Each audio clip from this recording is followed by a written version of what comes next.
So now we're going to go to the Committee of the Whole. The package was distributed.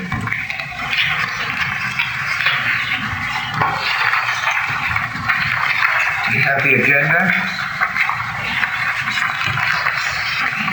Just for the record, this is the beginning of the Committee of the Whole meeting for the municipality of the County of Annapolis. So with the roll call, District 1. Bruce Cotw. District 2. Brian Cotw. District 3, Alan Parrish. District 4, Wood Burton. District 5, Lynn Mulder. District 6, Alex Morrison. District 7, David Dustin. District 8, Michael Gunn. District 9, Sheridan. District 10, Brett Redden. District 11. Diane LeBlanc. Thank you very much. The next item on the agenda is the recognition of Remembrance Day 2022. I believe that Councillor Morrison wishes to say a few words. Yes, I do. Thank you. Yesterday, with the help of the clerk, I distributed an editorial from the Halifax Herald of last Saturday. And the beginning of the headline is Respect and Remembrance. And it set me to remembering the man who lived on our street when I was growing up, who coughed from one end of the day to the other, having been gassed on the Western Front in the First World War. And I remember all the people my mother grew up with in North Sydney, who she would recall every Remembrance Day, as she and my father insisted that we go to the memorial to pay our respects. I remember my uncle Randy, who served on a merchant marine ship called the Mary Slessor and was torpedoed near the Straits of Gibraltar. He was a greaser and a stoker, so you know where he worked. And we can try to imagine, but we really can't, how he died. And we remember Elizabeth's uncle, a bomber pilot, shot down twice, died the second time, keeping the plane in the air in time for his crew to bail out and to survive. I remember a very good friend of mine, Ian Patton, who was standing on the balcony of the Leader Palace Hotel in Nicosia, Cyprus, took a shot to the head, dead on the spot. Folks who joined the armed forces served with unlimited liability. We lost a captain over the weekend in an operational theater in Europe. And I think we ought to take some time today and on the 11th of November to remember those folks we know who served our country and who are continuing to do so. Thank you. Thank you. Is there anyone else that would like to make any comments? I'd like to just, go ahead, Deputy Warden. I'd like to remember the day. It seems that there's so many big celebrations or remembrance services, I shouldn't call them celebrations, remembrance services that go on throughout the county. And I think my favorite cenotaph is out on the edge of the Annapolis County, Queens County border, because there's just one little memorial there that stands by the highway. It's literally right next to it. And it has this one lowly little piece of pipe with a flagstaff going up, and they always have a Canadian flag on it there. And that's my favorite cenotaph that I like to go and visit and sing "O Canada" with one or two people that show up yearly. But what I remember is growing up with old General Morphy down at the end of the street. He was Air Vice Marshal for the Canadian military. He was very instrumental in getting our fighter jets going.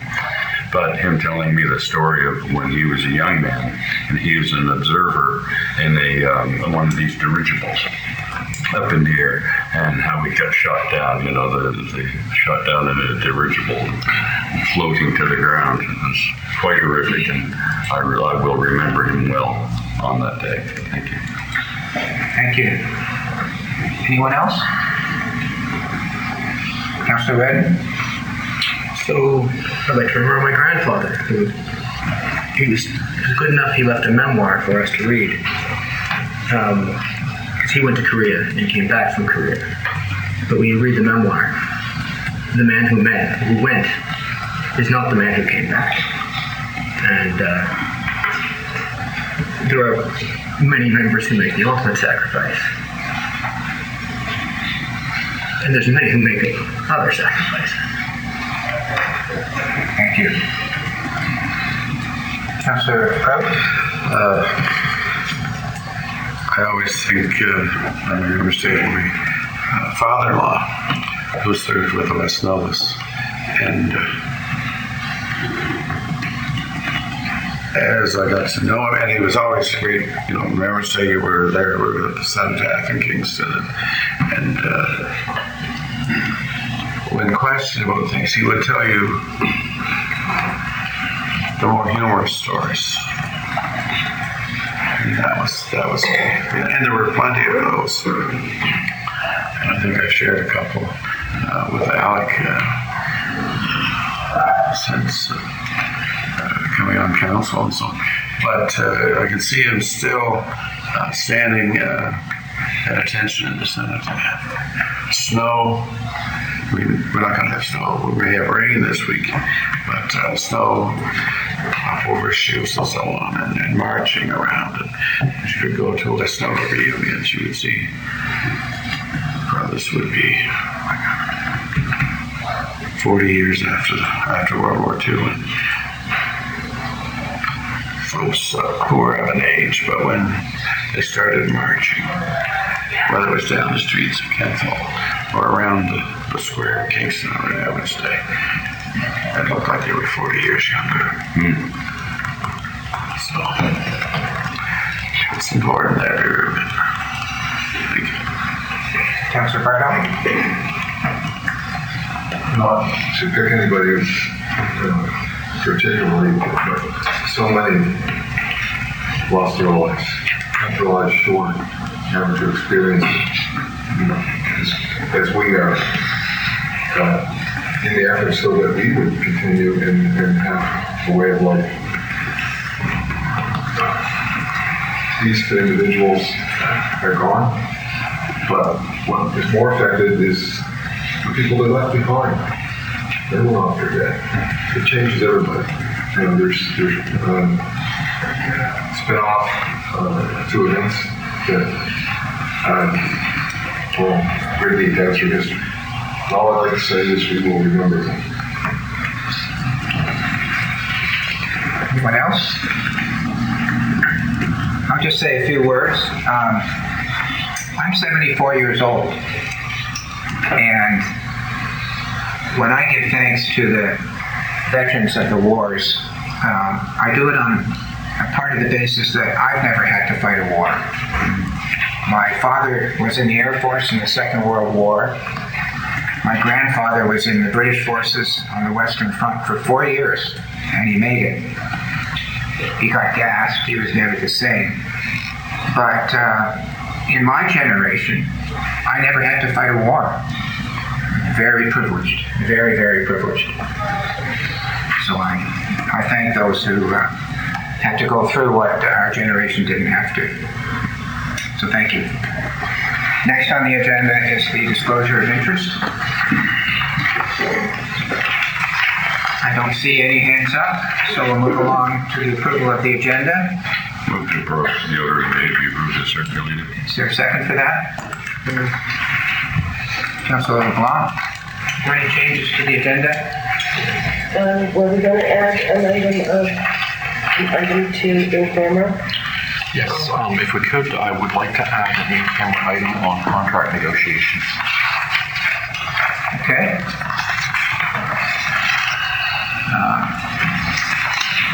So I'll take it that the Deputy Warden, would you amend the Yes, sir. motion to approve it as amended?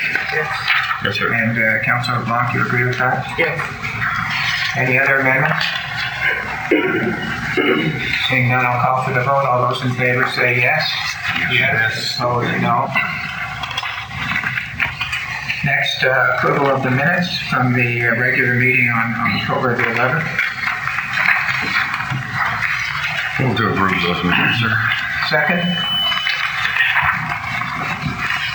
Councilor Cotw seconds. Discussion.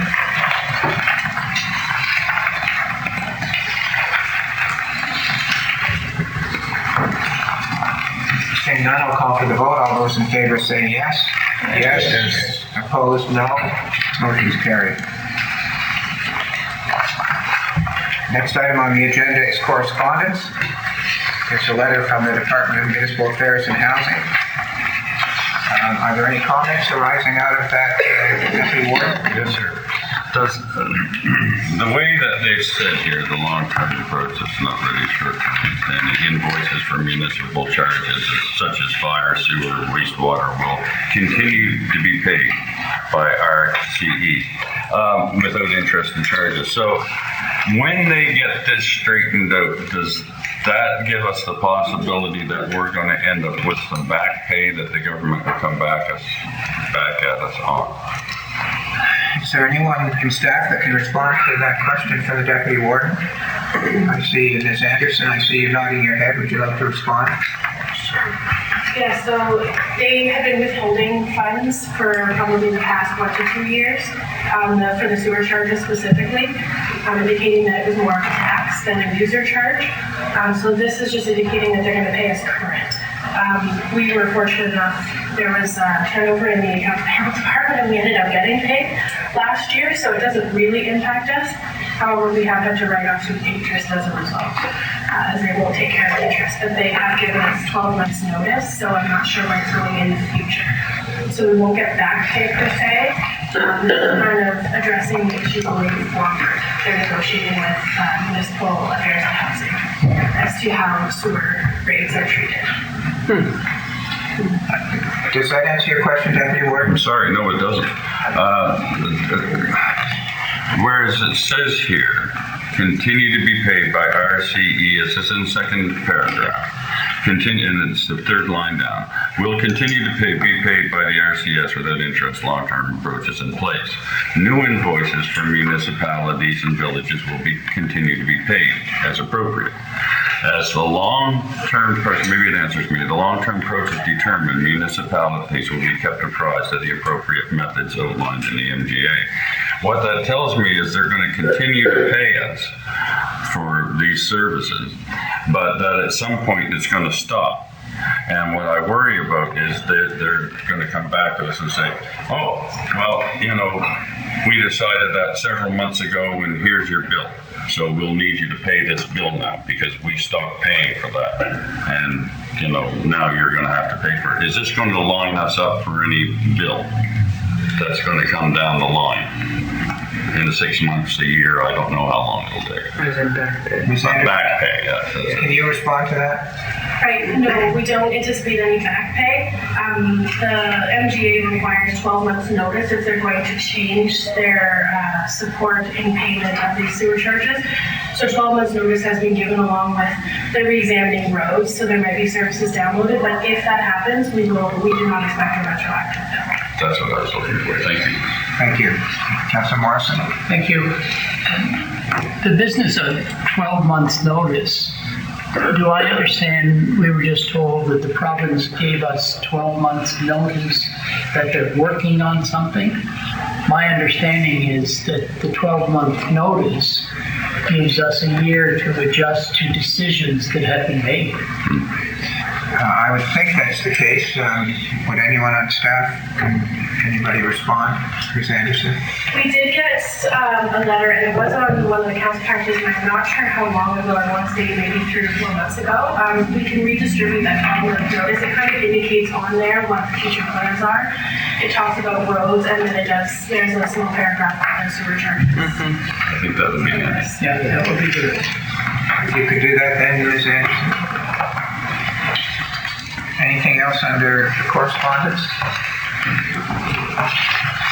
Seeing none, we'll move along to staff reports. 7.1. That's a motion to be put on the table. 7.1. Well, clerk has a point. Since the agenda package was circulated, we had a request from the board chair to remove the name of Carly Flores from the motion.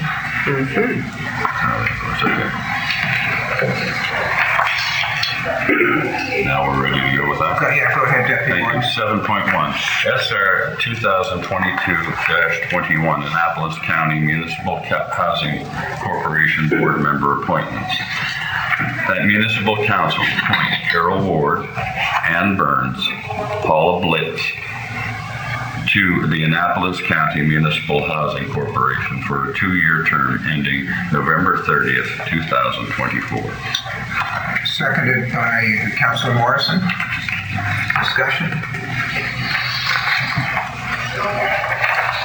Seeing none, I'll call for the vote. All those in favor say yes. Yes. Opposed, no. Motion's carried. 7.2, that Municipal Council appoint Alnor Rajan to the Annapolis County Municipal Housing Corporation for a third 2-year term ending November 30th, 2024. Is there a second for that? Councilor Hudson seconds. Discussion? Councilor Bardo? I guess I mentioned it when we talked about these before, but every time it comes up, I'm not sure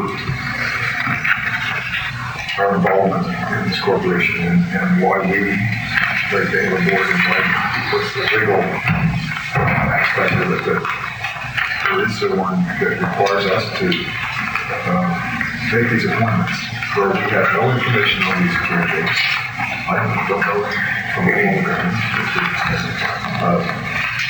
Why should we be voting in representatives from a large corporation that we have no knowledge of, or just trusting the Barrett administration put forth names to us for us to understand? I just would like to have some clarity on that.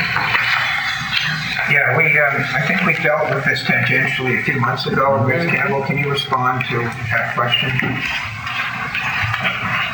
I think the simple answer to provide background to what you're asking, Councilor, is about 20 years ago or so, probably longer, the Municipal Housing Corporation Act provided a mechanism whereby the municipality created a housing corporation. How that housing corporation is administered has changed over the subsequent decades, and this remains the one vestige of what occurred back when the housing corporation was created by the municipality. So originally the housing corporation was very much under the direction of the municipality, but over the years that has morphed into a more at arm's length operation. And we have given up the ownership to the property. I understand. So our involvement in it all goes back to that original agreement in settlement because it was provisionally mandated. Councilor Bardo, my view is the same as yours. It doesn't make a lot of sense, but I think that's where we are, unfortunately, according to the evolution of the legislation. But where we are doesn't mean that we have to accept it. Like, why shouldn't we not run instead of just assuming things and rolling along? Maybe there should be some limits or some in the original act that covers a little bit. Nobody has brought that forward. Where the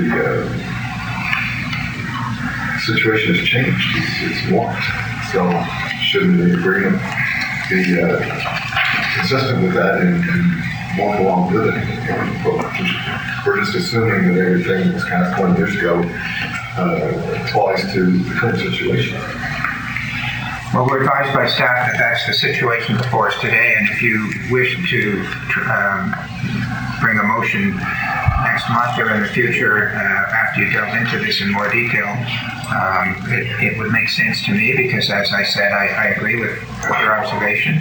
However, we're told by staff that that's the status quo, and if steps are to be taken to change the status quo, then I think that would have to take place at some other meeting. Okay. Any other comments?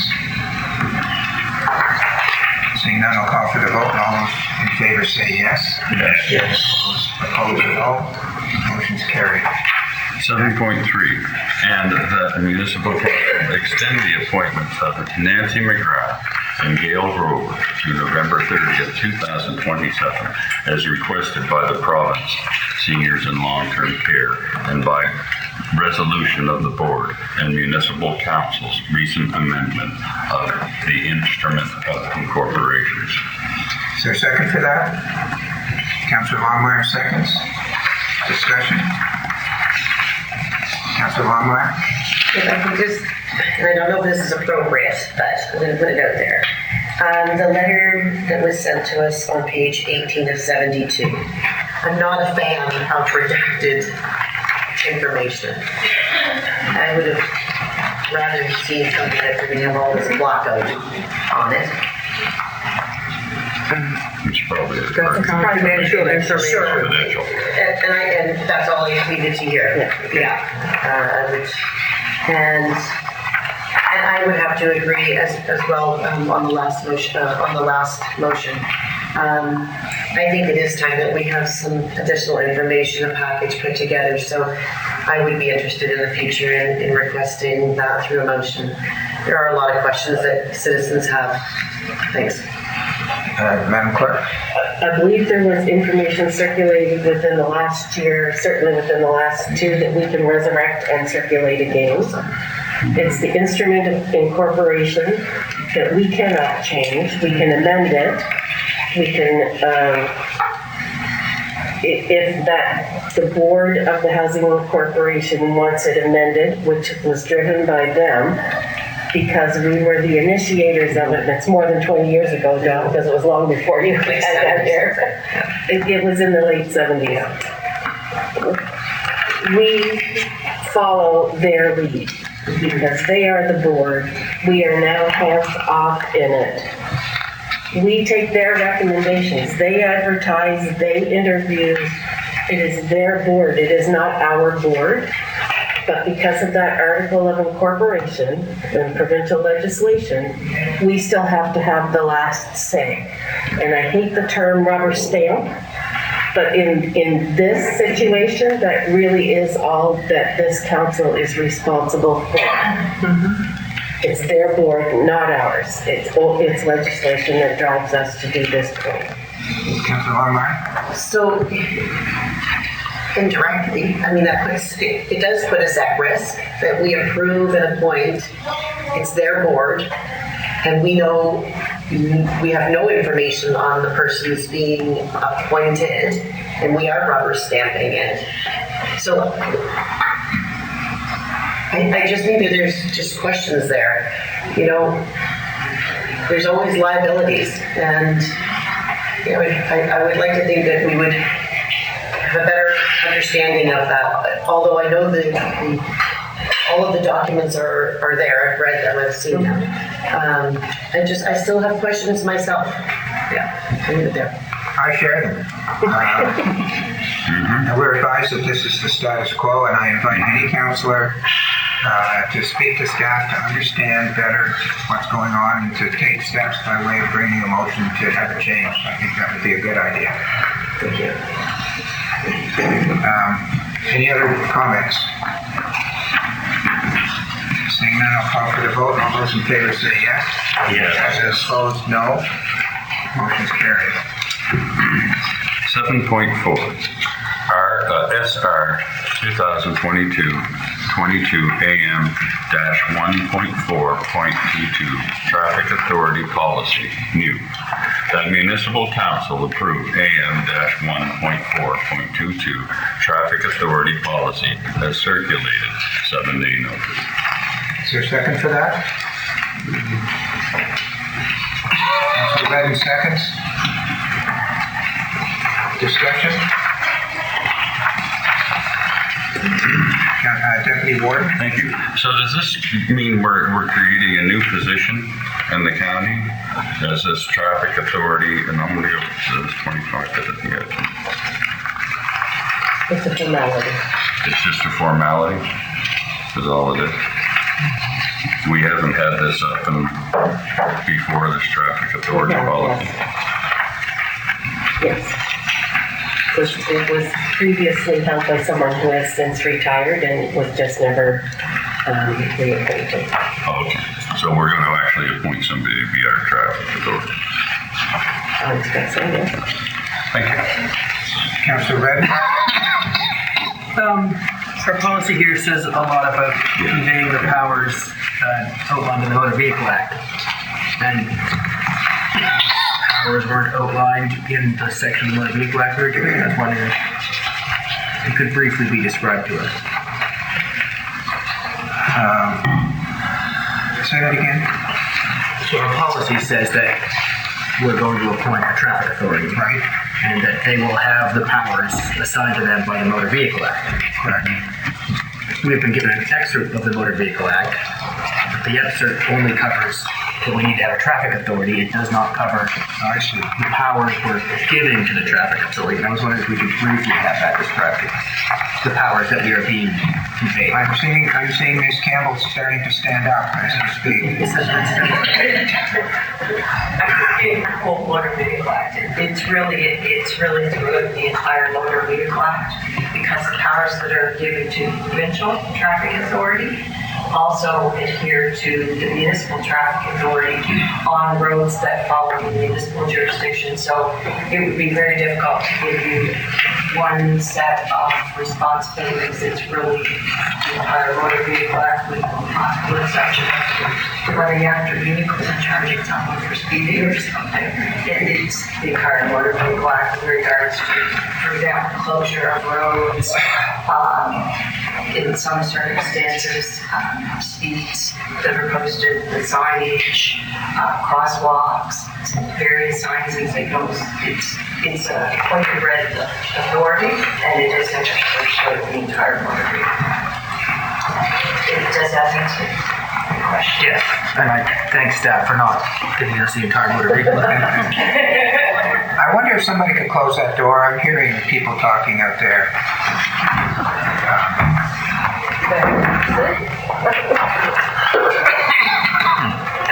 Councillor Collins? And I guess my question was, but I think Dylan answered it, was our appointment of traffic authority only contains to the roads that the county owns, not the provincial highways. So just because we appoint a traffic authority, people better not get the idea that, oh, we can send our traffic authority out on the provincial highway and do something about speeders. No, it's only our own roads. Councillor LeBlanc? And I understand that. However, we do have many areas that we own. Many, like including subdivisions. Right. Correct? We do. So there's a lot more than meets the eye. There's basically all of Bridgetown, right? Except for the... Well, I was going to raise that question about Ramble Street myself. Okay, well, I'll let it go to you then. Yeah, but I'll go last if there's anybody else.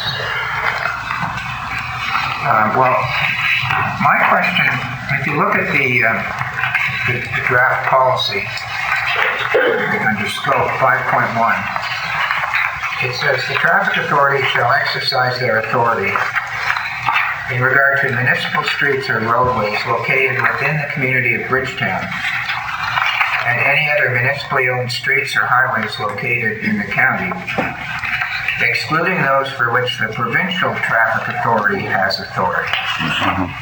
So my question, if anybody can answer it, Granville Street in Bridgetown is Highway 1, which is, outside Bridgetown is a provincially regulated road. What about in Bridgetown? Is that a road for which the provincial traffic authority has authority, or is that ours? Anybody answer that? Yes, Mr. Young? I believe currently it's an agreement where the province wasn't doing anything on the roads in Bridgetown, meaning the Highway 1. They will in the future be doing certain things, but to your point about traffic authority, if we ever did anything in Bridgetown, we would converse with the provincial traffic authority as well. Are you talking about Highway 1 or everything in Bridgetown? No, Highway 1 only. Everything else in Bridgetown is ours to manage and to make sure it's following the latest RTAC standards, which are national standards for roads and designs and where crosswalks go, et cetera, et cetera. So, but Highway 1 has always been, well, since I've been here, it's been a question where I heard we were plowing it. Now it's back to the province to look after the maintenance on that road for us for the winter.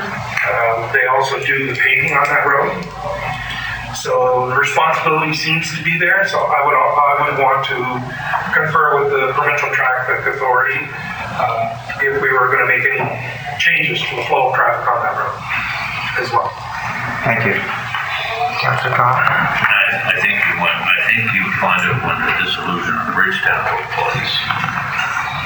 The province took what was theirs back. In the town of Middleton, the province doesn't touch anything within the town boundaries because it's a different municipality. And so they take care of their own roads. Same as Annapolis Royal. The province does number 1 right straight through. They don't touch any of the other streets. So I think Bridgetown was a town. They had full responsibility of taking care of the streets within their town boundaries. Once it was dissolved, I think the province took the number 1 highway back. Okay. It's interesting. Councilor Bardo?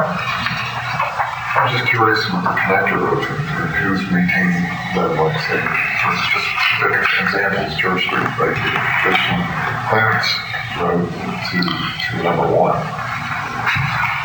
Does Federal Highways maintain that? And if they don't, at what point does this change over to the county's responsibilities when it hits town limits? Is there some gray area on who has authority on roads and streets like that? Mr. Young, can you answer that? Yeah, well, based on dissolution, we would be responsible for wherever the boundary is in Bridgetown. Although I was talking to the province and they will be maintaining Church Street for us this coming year for the winter. And I suspect in the future. You mean all the way to Granville, you mean? Church Street? Yes, all the way to Granville. So right through there. So, we didn't put a passive road system in Queen Street. They probably would maintain Queen Street right out so drive to the 201 as well. So would that include like streets like from Carlton Corner to Granville? They would do from 201 into the bridge, and we would do. Okay, so that's going to change the connection right here. Right.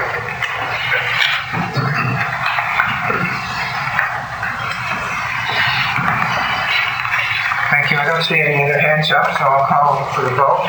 All those in favor say yes. Yes. Opposed, no. Motion's carried. 7.5 SR 2022-23 sewer invoice, Town of Annapolis Road. That municipal council approved the payment of $50,724.66 to the Town of Annapolis Royal from sewer services to be paid with funds carried forward from the previous fiscal operating budget. A seconder for that? Councilor Morrison seconds. Discussion?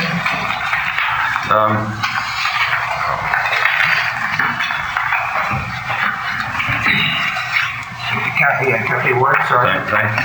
Everyone just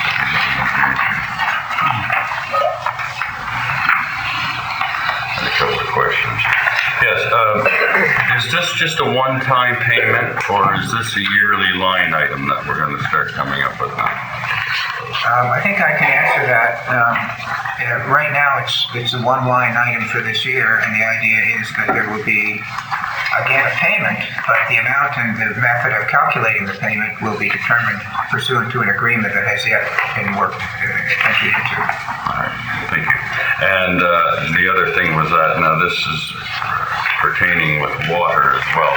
Just as I know for sewer waste, but there was issue there years ago with the town about water, and I'm not quite sure how that ever came up. The UARB suggested that they did owe us quite a sizable amount of money, and that's never been really dealt with yet. And as well, I've got written at the bottom of this, we need a new contract. And I'll leave it at there. Thank you.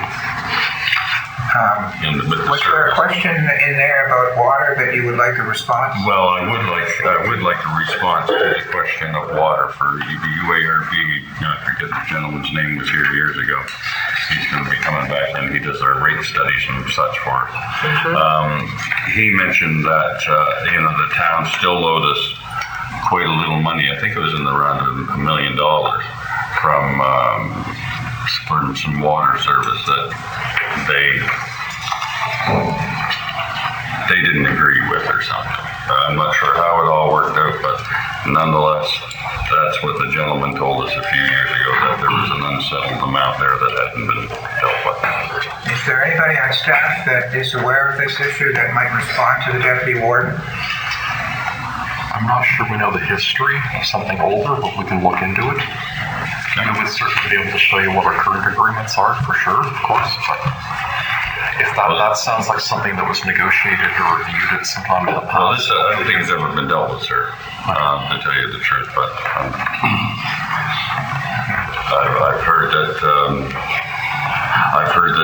one municipality would rather pay the court, or not the court fees, the legal fees to appeal it every year. It seems to be their way out of it.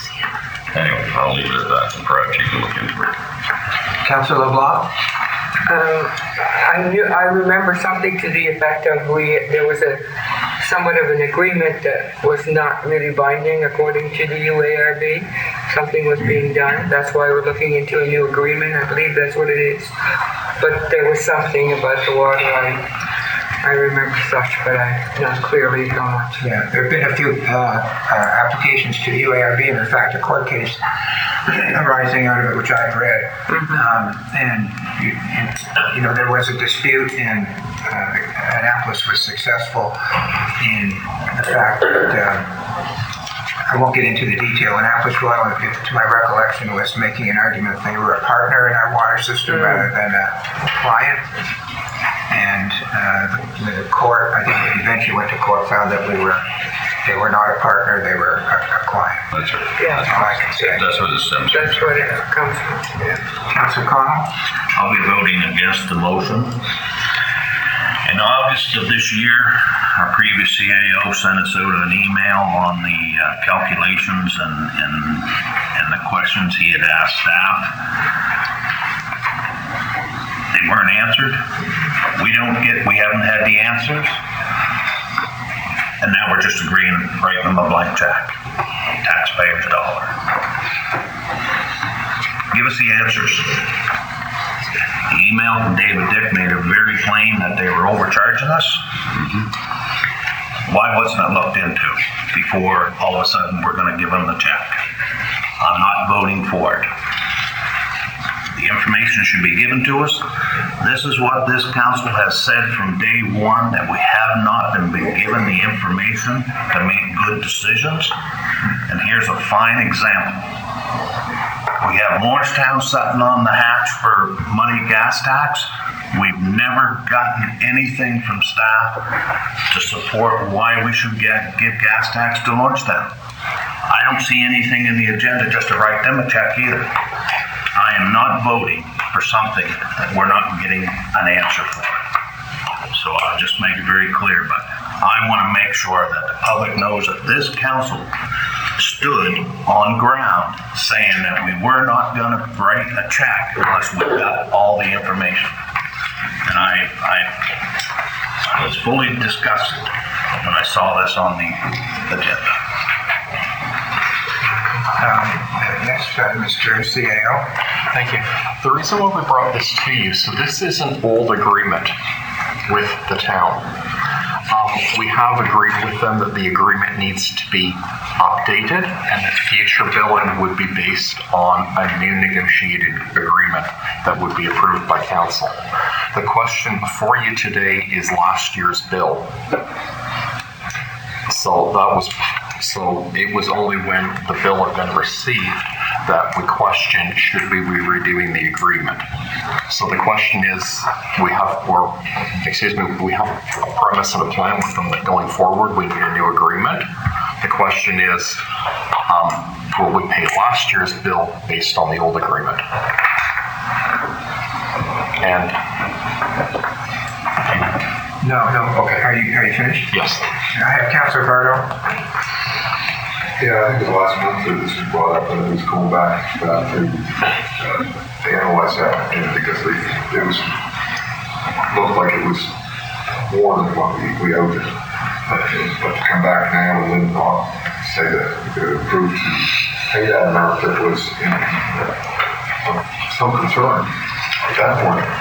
It just seems like some new information must have came up and changed the mind of those the process payment be done. I don't know if there's shades of an agreement that says that this is what we owe, or are we just saying, well, let's clean out the bills and start from scratch? I'm not a fan of that. And to go forward, part B of the question is, assume these negotiations are being expedited, and when will that new policy be put in place, and will it be retroactive to the period from the end of this billing that we received? So retroactive to that for the ongoing. Well, to answer, that's the question. We didn't think that a new agreement would be retroactive. This is the previous year. This is the previous year's bill. So we could expect another bill that we don't agree with. Well, that goes from that point to whenever we get a policy in place? no, the next billing will be based on a new agreement. Yeah, but when, at what date did this $50,000? That's for the previous fiscal. It says something where so does that mean it goes to March of 22? Yes. So again, I say, well, our agreement be retroactive to that point.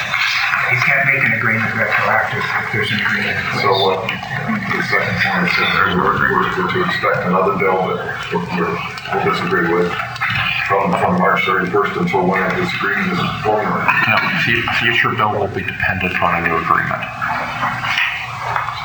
Okay, I'm getting clicking. Councilor Bardo, I'll tip my hand. I have an amendment here that when everybody's finished, I'm going to bring forward, requiring staff to bring the new agreement back to council in January at the committee of the whole, so that we make sure the new agreement is completed before the end of the fiscal year, and that the agreement deals with the current fiscal year. I intend to make that amendment. Okay. Are you finished, Councilor Bardo? Yes. Okay. I have Councilor Hudson next. Yes, I guess I agree with Councilor Cotw in his comments. I think that we have been overcharged, and being the numbers person, I guess that I perceive to be, if you look at page 34 of that report, you'll see total sewage and treatment expenses, and you'll see $75,771.56. That's for the Cotw sewage treatment. Now, if you flip to page 36, you've got the Granville Ferry sewage treatment. And it's just interesting to note that the total sewage collection expenses, they're identical. I can't see how one system would have identical expenses to another system, right? So there's something to me that's flawed there in the numbers.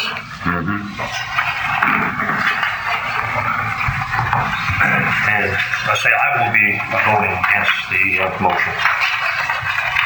Councilor Longmire? Thank you.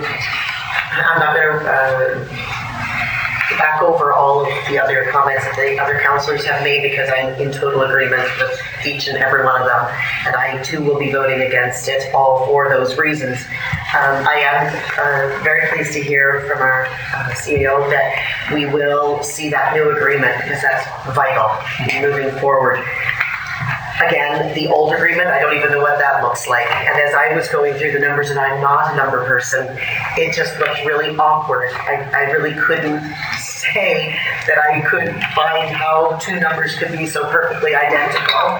And it just raises so many questions when you don't know what that agreement looks like, right? And I know we do have to pay or whatever this is that we are to do, but we would be wrong to not ask all of the questions. And I do go back on when our former CAO had asked many questions and we just didn't even get those answers. And so in the discussion piece, it said, after recent positive meetings, I don't know what those outcomes were from the positive meetings. What were the answers to these great questions? Like, it just leaves too much up in the air for me. So for that, I will be voting for the motion. Thanks. Councillor Morrison? Thank you. I'd like to refer to Councillor Connell's intervention with regard to the questions asked of the CAO.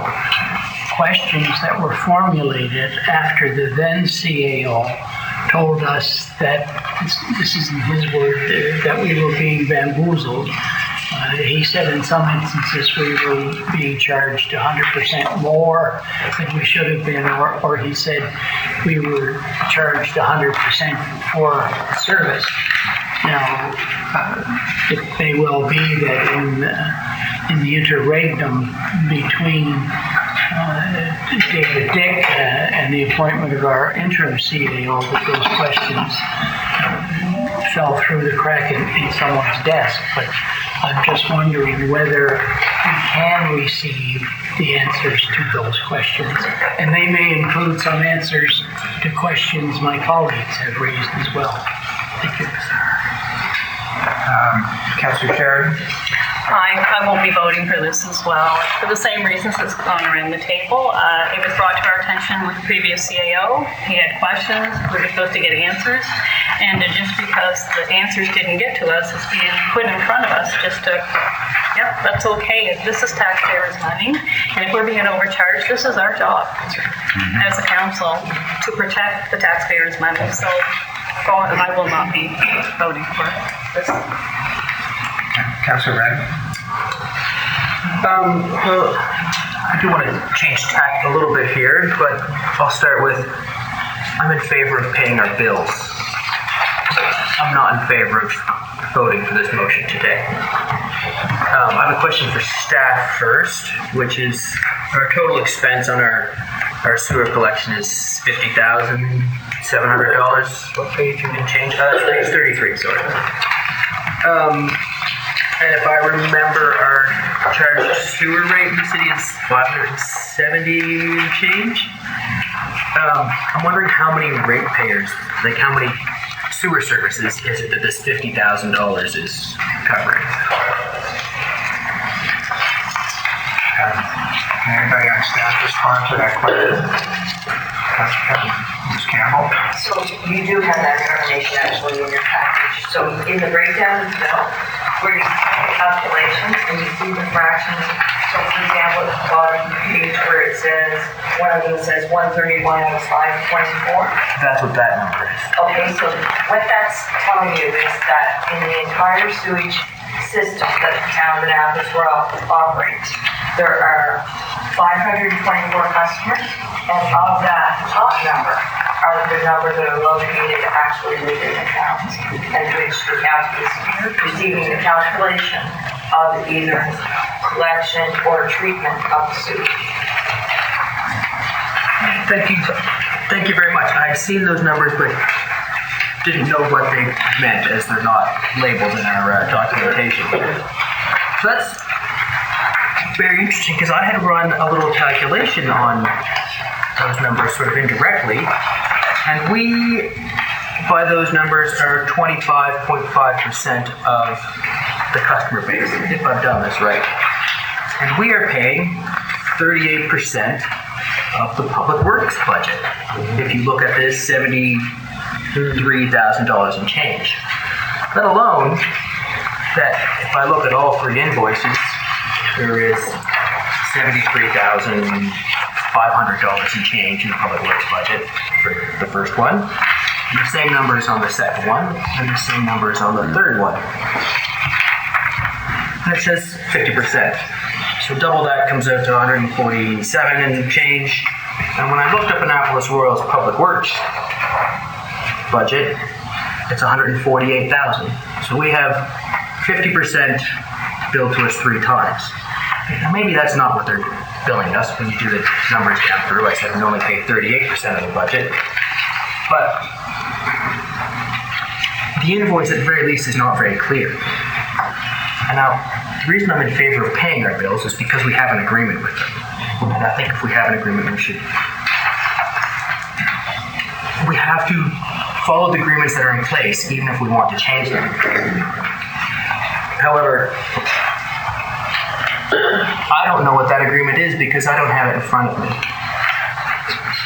So, maybe this is exactly what the agreement says. I don't know. I have no way of knowing. And frankly, over the last 2 years I've had here, I've seen lots of agreements, and I've had lots of numbers put in front of me, and I look at them, and they don't match. This is something that Councillor Connell has alluded to with Lawrencetown. And I don't like bringing that up at all. And there's other things we have come across, month after month after month. So, as I said, I'm happy to pay this bill. We're a municipality. We should be paying our bills. I would like to have the agreement before I do that. Mr. Young, are you going to respond to Councillor Redden? I was going to respond in general to the whole agreement. Based on our discussions with Annapolis Royal, the current year agreement would have started April 1st. Our discussions with them is, we keep talking an agreement, but in my terms, I call it a rate study. I've asked Jerry Eisner to look into a rate study between ourselves, Granville Ferry, the Keel, and Annapolis Royal to come up with an appropriate rate for all equivalent units of customers. And I want it to go back to April 1st of this current year. So the bill we're paying is based on previous year up to March 31st. And the previous bills that we paid have all been in that range, rightly or wrongly. The agreement was in place, and it was an agreement. We didn't act on the agreement. Dated back to 2007 or 2005, I think, when it was last visited.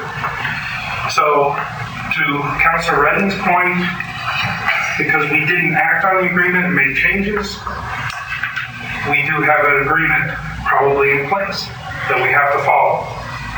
But I will say this, and this was with Annapolis Royal, we stated that whatever we put in place is going to start April 1st of this year, and we're going to go back based on a proper rate. Now, rightly or wrongly, they did agree to that.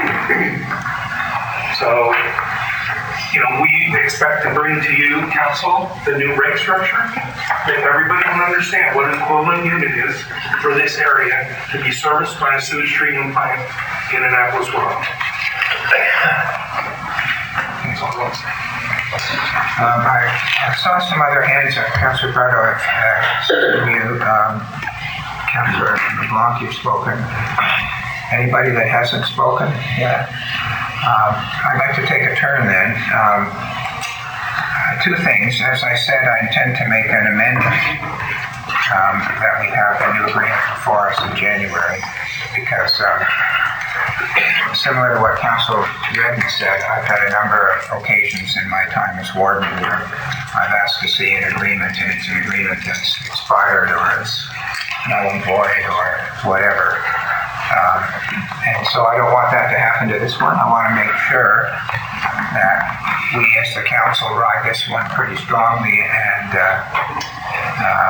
make sure that we have a motion that we want to see it in January. So that's an amendment. But before I get to making the amendment, and when I do, I'll pass the chair over to the Deputy Warden. I'm going to vote in favor of the motion.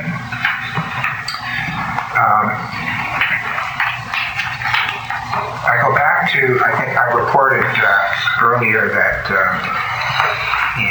in August, of this year, the mayor of Annapolis Royal contacted me to see me, and I went to see her and the CAO, and they presented this invoice that had been issued in April, sometime in early April. It hadn't been paid, and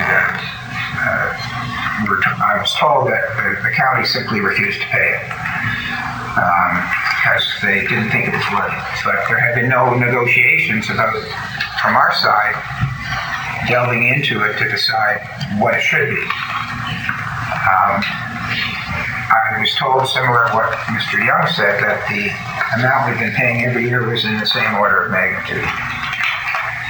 So rather than getting into a laborious debate about whether the invoice for the years 21-22, ending in March of 22, which is what is before us,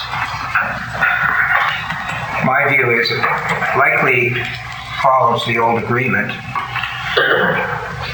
and my view is to pay it and then make sure we have a new agreement so we don't go down this road again. So that's where my head is at. So having said that, I'd like to pass the chair to the deputy warden and make an amendment to the motion.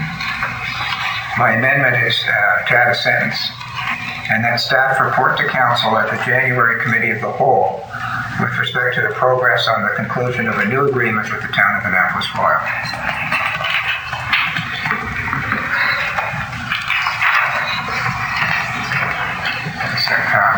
Deputy Warden. Second by Councillor Morrison. Councillor Morrison. Thank you. I have 2 points. I'm not sure that the amendment directly affects the wording of the motion. And I'm also thinking that perhaps the amendment that was offered could in and of itself be a separate motion. Yes. Second, it appears to me that the remarks made indicate that there is a willingness to pay this invoice without knowing whether the figures are accurate, simply in the interests of clearing the table for a new agreement. And I return to the words I uttered when speaking about Councillor Connell's intervention. It now seems to me that we are ignoring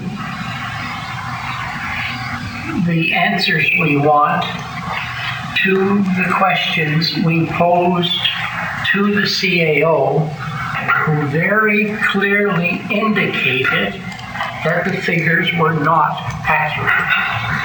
Thank you. I'm happy to make a separate motion. Councillor Morrison, he was the seconder. I'm happy to retract the amendment and make it a separate motion. Thank you. You agree? Are you in the chair? Okay. All happy with that? Yeah. So I'll take the chair back and we're back to the motion as drafted. Councillor Fargo. And going back to pages 34, 35, 36 at the bottom. Going up to the previous talk, but I had on my list. It seems to be all over the map as to what our percentages are. There's page 34 says 131 of 810.85. I'm not sure what it's 85, but on the next sheet, it differs. It's 131 over 524. It recovers from once the sewage treatment, once the sewage collection. But if you're treated for the same rates, how come the numbers are much different and changes the percentages not in our favor to 25% from 16.16. And also, if you go to page 36 and compare that to page 34, which is Keel versus Granville, they got 810.58, which shows up 810.58. on the payable and the appeal figures, which, how would you have that same exact number and creating those percentages, which is a difference from 16% to 36%? It's, the calculation math is all wrong. I can't vote for anything that is thrown together like that and it's not accurate. The other question is where the keel is broken down into collection and treatment, whereas Granville only has the treatment. Not sure why they're treated differently. But regardless of that, just looking at the numbers and that wrong number being thrown in next to get the percentages, that's just wrong. I think I saw another hand up. I've spoken before. Councilor Crum. Thank you. I can sense the frustration. This is not the first time we've found out that an agreement that people talked about a lot. I'm thinking of something we dealt with a week ago that had run out in, obviously, 2012, or whatever. This one, 2005. I agree with Councillor Redden. We should pay our bills. However, I can recall our previous CAO mentioning how frustrating it was to be dealing with our neighbors who were in the surrounding zone from where we're sitting this morning to try to get answers and cooperation on a number of issues. And we're seeing some more of that here today. When I read through the information over the weekend, and about positive meetings and so on, and recommend, when I read the first thing, positive meetings, I put in the column here, good, maybe things are moving forward. And then, but to pay this without getting a better sense. I agree with our engineer saying, boy, from the start of this fiscal year, whatever we put in place, that's it. I'm not going to go back and say, well, we always did it this way.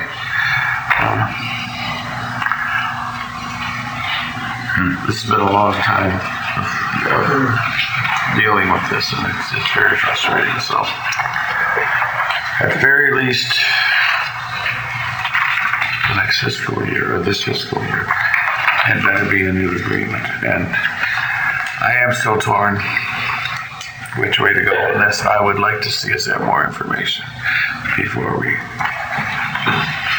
vote this one either in or out. But I'll have to vote. When it comes up, I'll vote. Thank you.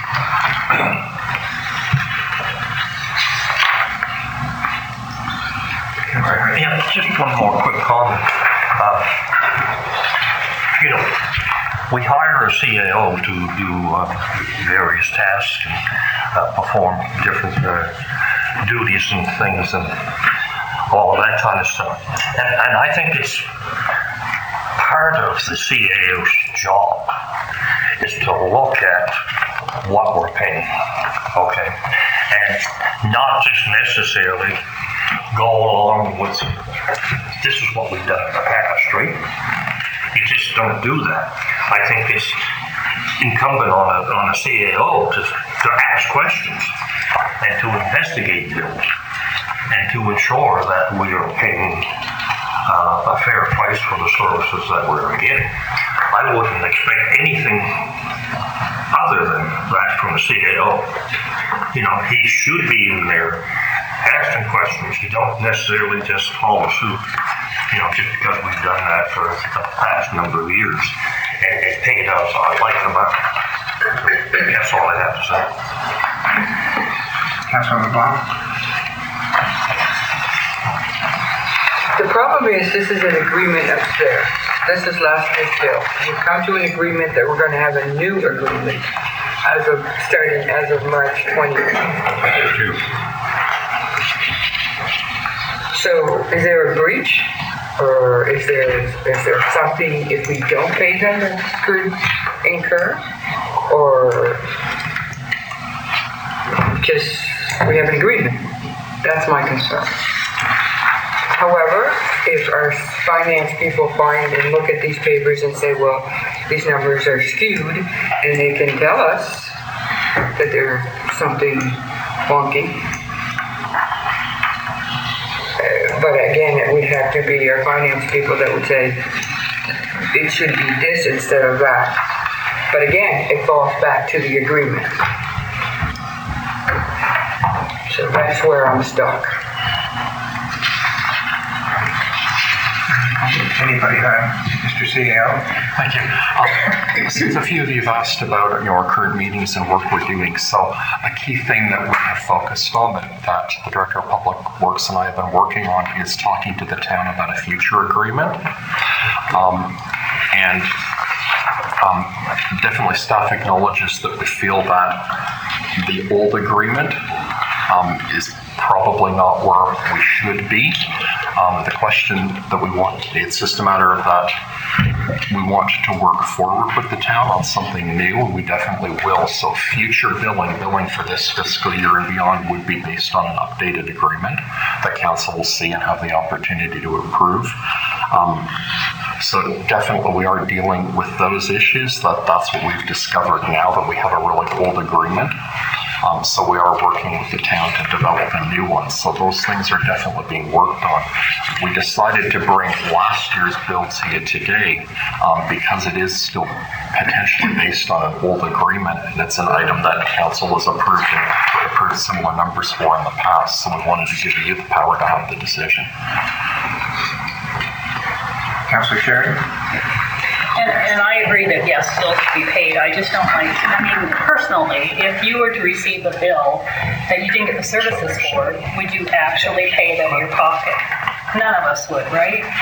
So maybe, because we don't know, we need more information, maybe we should pay half of the bill until we get the correct information.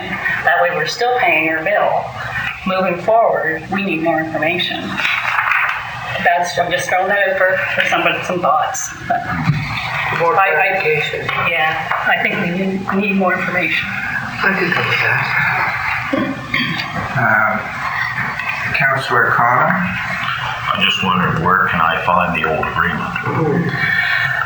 Ms. Campbell has her hand up. I can circulate it to all of you right as we speak. I beg your pardon? I can circulate the old agreement, which expired in 2005, to all of your email boxes right now, if that would be the wish. Do we want to adjourn this till the afternoon and look at the agreement and just throw it out now? I'm going to put the table until next month. Mm-hmm. I agree with that. I think a motion to table is allowed at this point. Somebody can do that if that's the motion you want to do, Councillor Cotw. Yes, I'd like to table it till. Is there a seconder for that motion? Councillor Redden seconds. On the motion to table until the December Committee of the Whole discussion. Can I just make another comment? No. Okay. Discussion on the motion to table. Seeing none, I'll call for the vote. All those in favor say yes. Yes. Opposed, no.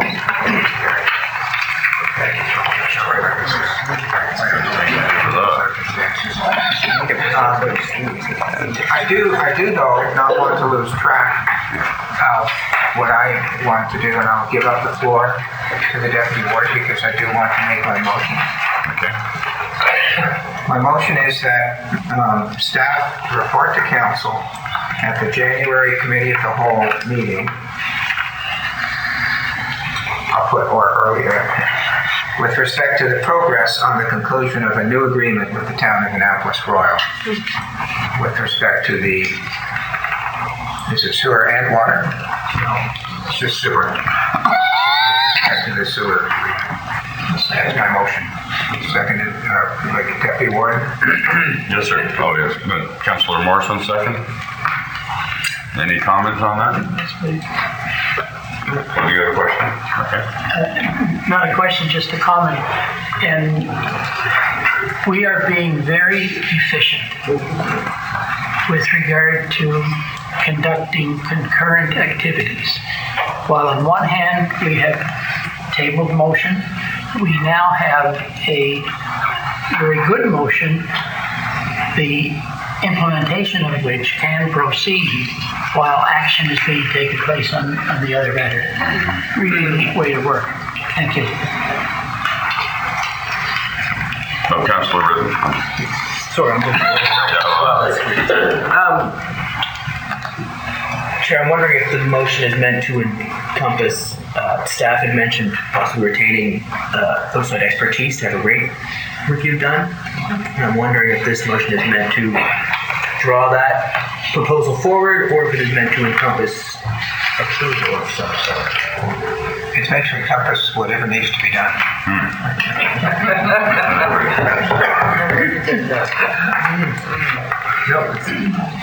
All right, now I'd like to make a point here, have something to say. So we're just dealing with sewer here. And I do worry about the water issue that is going to get shoved back under the couch for quite a while. And that water issue has been popping its ugly head for the last few years. And I believe that this is something that should be dealt with.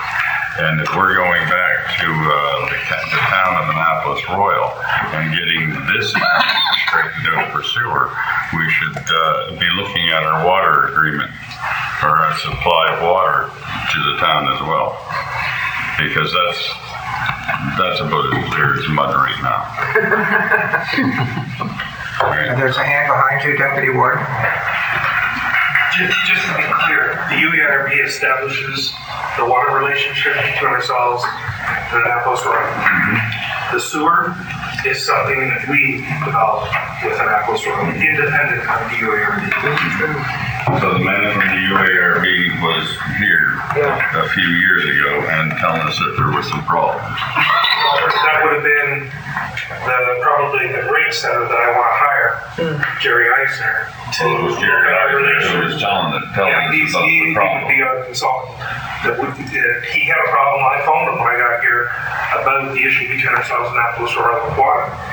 The issue is the UARB, when they came up with the water and had Annapolis Royal as a customer, looked at the county as a whole, all the water users in the county, and compared that to the water users of Annapolis Royal. That's why the relationship is the way it is. And I said, Jerry, that's not correct. I said, our water system in Granville Ferry produces the water for Annapolis Royal and Lakeel.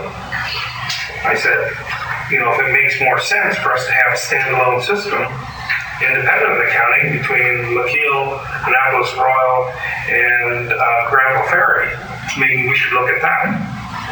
Because right now, Annapolis Royal is not paying their fair share for the use of our water coming in Granville Ferry. And I agree with you. Yeah, okay. So I'd like that looked at. I don't know how to make that happen, but I would like in these conferences or meetings with Annapolis Royal to have that set on the table as well. Let's get them both done with. My God, we've got a sewer problem with them that, is looking at a $50,000 a year bill from the municipality of Annapolis Royal. And in the meantime, they don't want to pay their water bill to the municipality of the county of Annapolis. Now, I think this needs to be straightened up tonight. That's all I have to say. Is there anybody else got anything? Oh, sorry. Thank you. I just would like it on record that I do want to be responsible. And I do believe that we should pay our bills as per the old agreement. So I want that on record. However, I would like to know in confidence, does our current financial staff trust that the numbers that were provided to us reflect accurately based on that old agreement?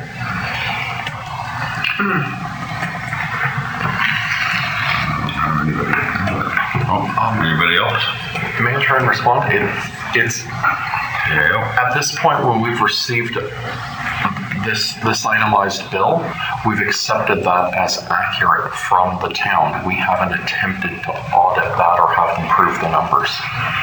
So that's where we are at this moment. Good point. Thank you.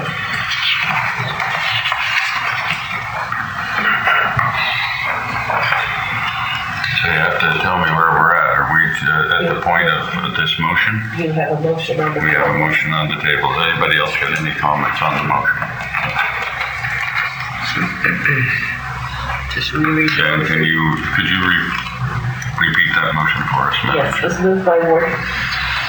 moved by Warden Parrish, seconded by Councillor Morrison, that staff report to council at January committee of the whole or earlier with respect to the progress of the conclusion of a new sewer agreement with the town of Annapolis Royal.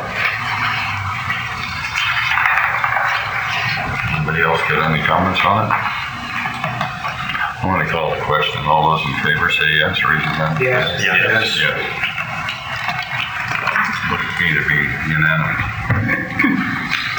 All those in say no? Any no's? No no's. No no's. No nays. Thank you, Deputy Warden. So we're on to 7.6. 7.6, SR 2022-24, 2022-23 Community Grants, Wilmot Mountain United Baptist Church application.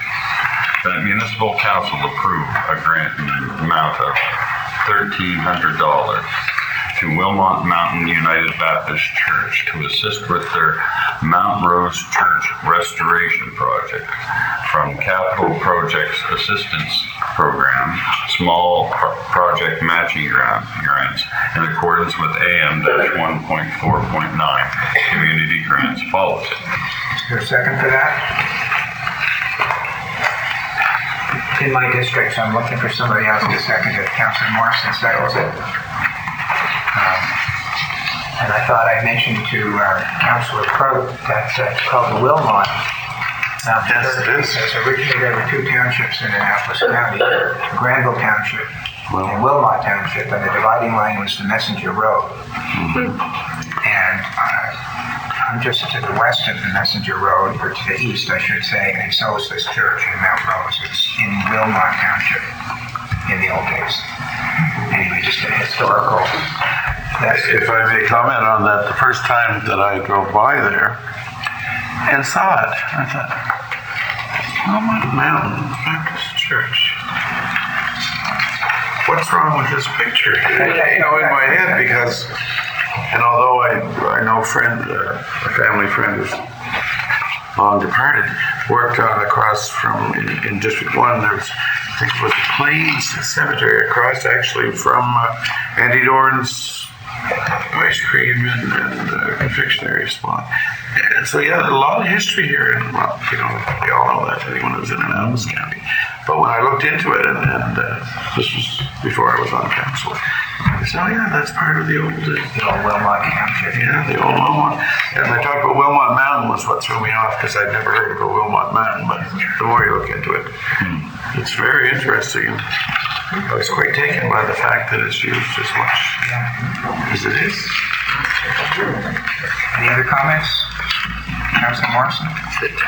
I'd like to express my support for this and in anticipation of supporting the others. I'm a great fan of these citizen-based initiatives because number one, they satisfy the wants and concerns of small groups of people, which makes that group happy and better, which makes the district better, which makes our county better. And when I read these, when I read the application, I know instantly that $5,000 has not been paid to a consultant to write the application, because the applications are generally written in very sincere language, and you can see the public interest of the people who do that. Thank you. Anyone else? Seeing none, I'll call for the vote. All those in favor say yes. Yes. Opposed, no. Motion is carried. 7.7, SR 2022-25, 2022-23, Community Grants, Funding Folk Association, Evergreen Theater application. That municipal council approve a grant in the amount of $2,000 to the Funding Folk Association, Evergreen Theater, to assist with their roof reshingling project from the Community Grants, Community Halls and Centers Assistance Program in accordance with AM-1.4.9 Community Grants Policy. Is there a second for that? Councillor Connell seconds. Discussion? Councillor Connell? As we said many times sitting around this table, we have a lot of good things in our county, and sometimes we fail to promote them. We fail to put that out to the world. Because this little evergreen church is a well-established group. They've built quite an addition on. They've entertained a lot of the local artists. They entertain a lot of other artists. I went there myself and saw George Canyon. I went there and saw Matt Minglewood Kitchen Party. It's amazing the talent that little theater brings into the community, and it's amazing that even the talent within the community that do the entertainment there is phenomenal. And again, it's a gem that we don't always promote enough of our gems, and I think this is one of them. Thank you. Councillor Clark? What he said. I've been attending, well, pre-COVID, it was just a hop and spot all the time, and it's coming back now. And Mr. O'Leary and the committees and the people in the community that are working on that, it's a true gem, as my colleague has said. And as we get further away, hopefully, from what we've been dealing with for the last 2.5 years as far as COVID, the sky's the limit for this. The new addition that Councillor Connell referred to is really just tremendous. If you haven't been there, go online to their website, see what's coming.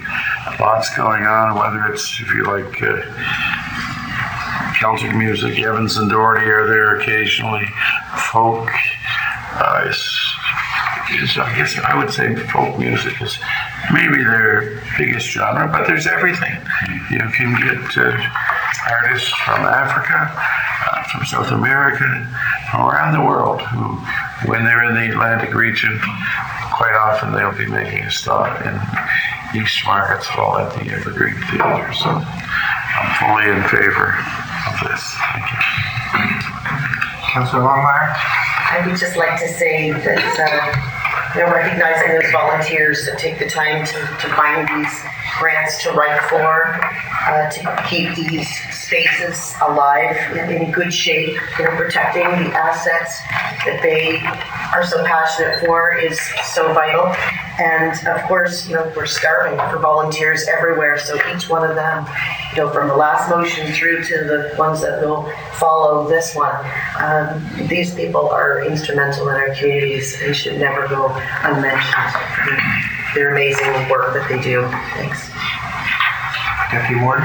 Thank you. I'd just like to echo what my former councillors have said with this culturally significance of that little place over there along the bay shore, not too far from the shore. I mean, you wouldn't have one along the Fundy Shore until you get up around Parisburg otherwise. And I've been seeing some wonderful performers there. Lenny Gallant, and I've been to several plays there, and it's great. Got all the support for them.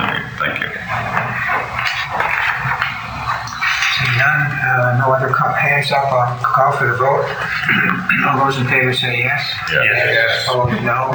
Motion's carried. I think what we'll do is 10:34. We'll just try and run through the rest of the grants, and we'll take a break. Okay. 7.9, SR 2022-27.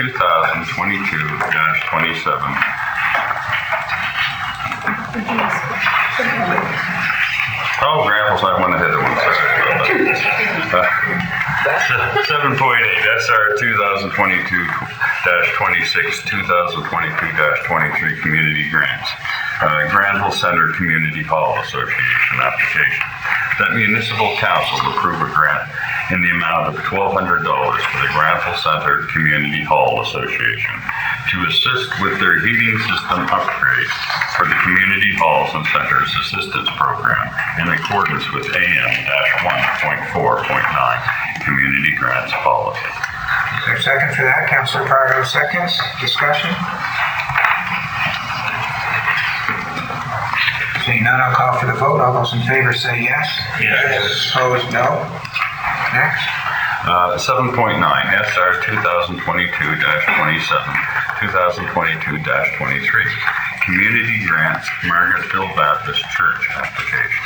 That municipal council approve a grant in the amount of $1,312.86 to the Margaretville Baptist Church to assist with their picnic table shelter project for the Community Programs from the Community Programs Assistance Fund in accordance with AM-1.4.9 Community Grants Policy.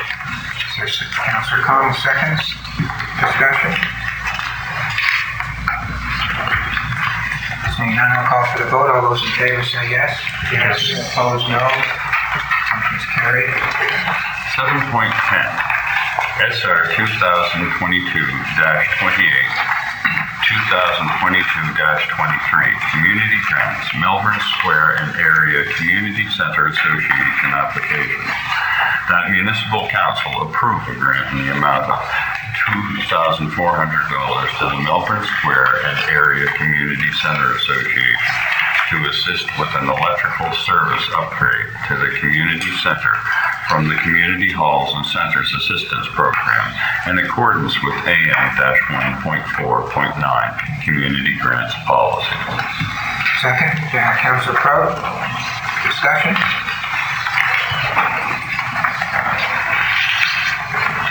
Seeing none, I'll call for the vote. All those in favor say yes. Yes. Opposed, no.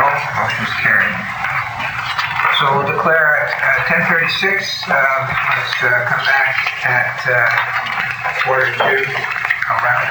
It was 8 minutes or so. Welcome back, everyone. This is a continuation of the committee of the whole meeting. We're down to 7.11, the information report from the Finance Department. And there's a report in the packet from the Finance Department, and there's also an email exchange that you would have received late yesterday, in which I had given notice to the Finance Department of some questions I intended to ask, and the responses are there. So this is an information report, and the floor is open for anybody who has any questions to the Finance Department. Would you suggest that the finance manager walk us through these in consumption? Do you want to do that? What's the view of council? We've all read it. Do we want to have it walked through? I see one nod. I see some other nods. I have a lot of questions. I have a lot of questions too, but go ahead, Ms. Anderson. Thank you. I'll start with the email that was provided to council here. This is kind of a snapshot of what's going on with the internet. So we're looking right now at a surplus of $643,873. In here I included the option to repay the gas tax reserve. We did borrow some. Sorry, if I could interrupt you. You're going through the email exchange, not what you have put in the package. Is that what you wanted to go through? What is council's preference? All of it. Doesn't matter where you start. That's fine. Okay, so you're going to start with this, and then we'll go back to the package. Okay, fair enough. So we're looking at about $643,000. We did take a loan from the operating reserve in the amount of $71,791. So we're repaying that loan with this, leaving about a total of $572,000 in terms of the surplus. There is an option there to repay that to the gas tax reserve. It's a suggestion, not a requirement. Just a suggestion based on the gas tax funds a lot of our capital budget. Section 99, subsection 2 of the Municipal Government Act requires any sale of assets proceeds to go to the capital reserve. So that is where they will be residing. And then we can bring something forward to council wish if you want to look at repaying the gas tax reserve out of that. Ms. Anderson, should I entertain questions while you're going through it? Councillor Sherry? So the questions were all answered, and it was great. However, I'm missing some pieces to the puzzle because we sold it for X number of dollars, and we don't have, it doesn't calculate to what we sold it for, so we're missing a lot of pieces to this. Is there a way of providing that to us? Because I'm trying to add it up and I'm saying, well, there should be more money than that, but we're missing the beginning of the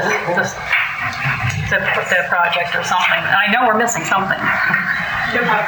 So we had planned to bring a presentation to council for December committee of the whole with everything from, this is the contract bill, this is the legal costs associated, these are the make-ready costs associated with the internet, to kind of give you the expense breakdown.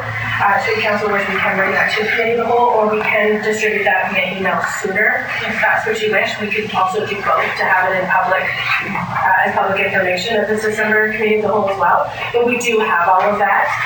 So we can provide it. So it looks like it was about 13.3 million, including the contract, the make-readies and everything. And then there's about 2.789 million that we've accrued based on the agreement of purchase and sale with Xplornet.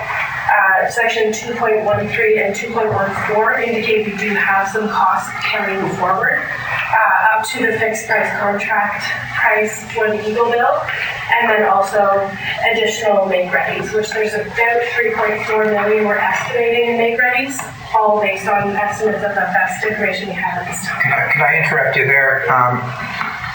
The make-readies that I anticipated, that was the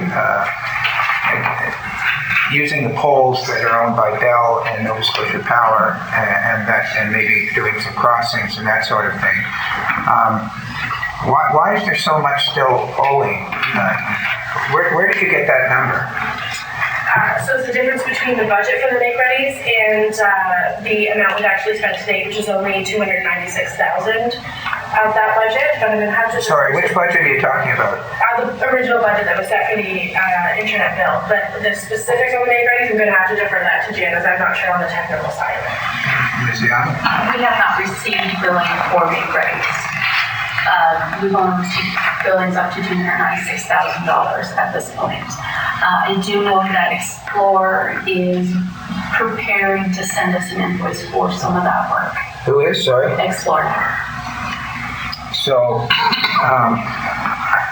some of the make-readies, are they from work that was done while we operated the project? Mm-hmm. And then, did we not get billed for that? We get billed as they come through. So as the make-readies get complete, as of the 28th of March, we had $296,000 worth of make-readies that was billed back to the county of Annapolis. But at that point in time, if I could keep asking questions, we were told on a regular basis how close we were to being completed. Remember those days? Yes. All right. And you're talking about March of 2022. Back in 2020 and 2021, we actually thought we were going to be finished by the end of 2021. And I would have thought that if we got a billing for make-readies from Bell and Nova Scotia Power, I take it, in March of 2022, it would have been, I would have thought, pretty well all of the make-ready. And now you're saying there's another $1 million odd. I'm having a confusion. The total estimated budget for make-readies was around $3.4 million or $3.7 million. And we've only received billing for $296,000 to date. That's all that I received to date. So do you still think that the original estimate of $3 million for the make-readies is accurate, even though you're almost finished? We've seen the numbers. They're 9/10 finished.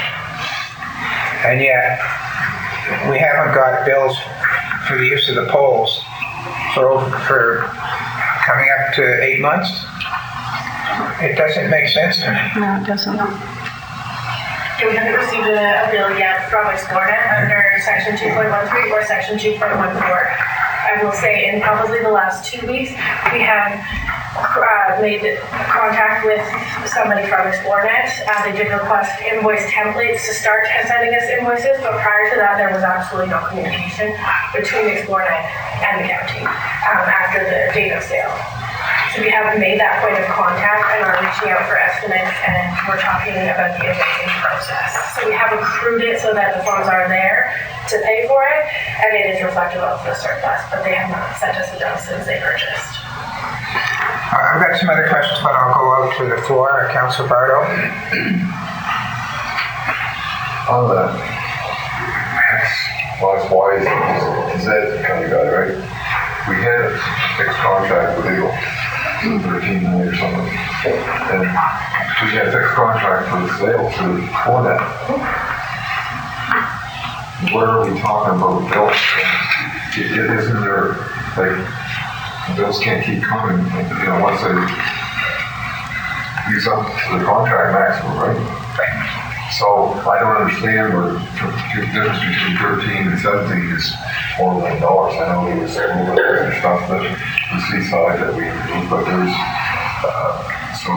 but that's a difference compared to what we should be realizing for its intercapital assets.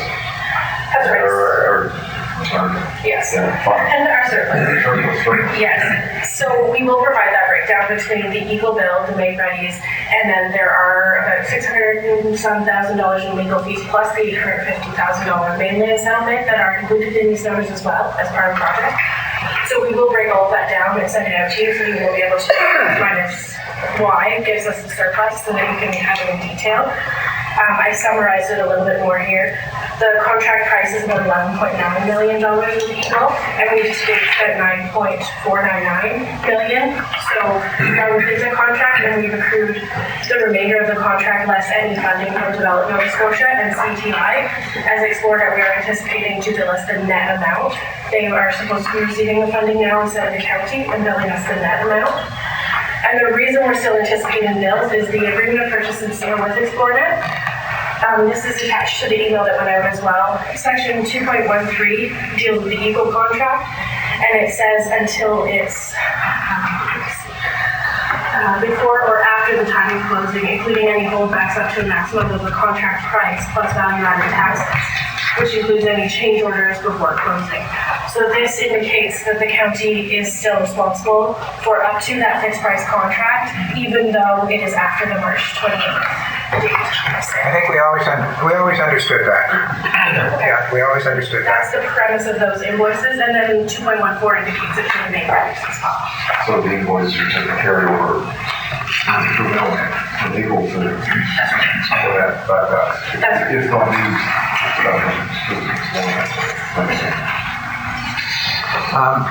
Go ahead, Councilor Longmire. Thank you.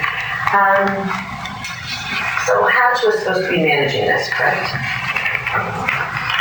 And so where's their responsibility in on communicating with those companies to keep us up to date? I wouldn't think that we should be 6 or 8 months out from having received any invoices, because now I'm going to question how accurate are those numbers and where are they coming from? Because I still know that there are a tremendous amount of people who never got delivered the service that we had initially promised them. And going forward, of course, the new contract, and we've sold the internet, we still are struggling to find out answers on, because citizens still reach out to us, right? And so I'm curious why we were so delayed, wasn't communicating. Is Hatch still involved with any part of this? To my knowledge, Hatch is not. As of their sale date, Hatch is not project managing it anymore. Yeah, that's right. But it's still been several months that we've had no correspondence. That's right. The only interaction that Hatch has had is finalizing the CTI application process. Have we paid all our bills to Hatch? There's still one that's about $1,100, and that is the finalization of the CTI application. and was dated September 2022. It's relatively current, they just sent it to us the other day, so. So were we communicating with Explore about these bills that were sent, however that invoicing was to happen? So from March 30th onward, any time that the county received any bill in relation to the bill, we would forward on to Explore as their responsibility. So they would take care of that. So anything, whether it was a lease payment for one of the publications in Middleton, whether it's for pole attachment fees or make-ready costs, or a bill from Eagle. Eagle knew they were clearly involved in this whole process, so they knew they didn't need to send to us. But all of the other companies that ExploreNet was assigned our contract, there's still some, maybe possibly a little bit of lag from them actually fully taking over the responsibility in terms of changing our name to their name on those contracts. So there's some little lags in that, but that is what has been the process. So anything that comes to us, we forward on to them, they take care of it. And then eventually it'll come back to us in an invoice from ExploreNet for bill only. The bill cost and the make-ready cost. So convoluted. In terms of the estimates, how we come up with the estimates of what we might still owe is the difference between the fixed contract price versus what we've spent, less the Development Nova Scotia funding that we anticipate receiving because they will get less net.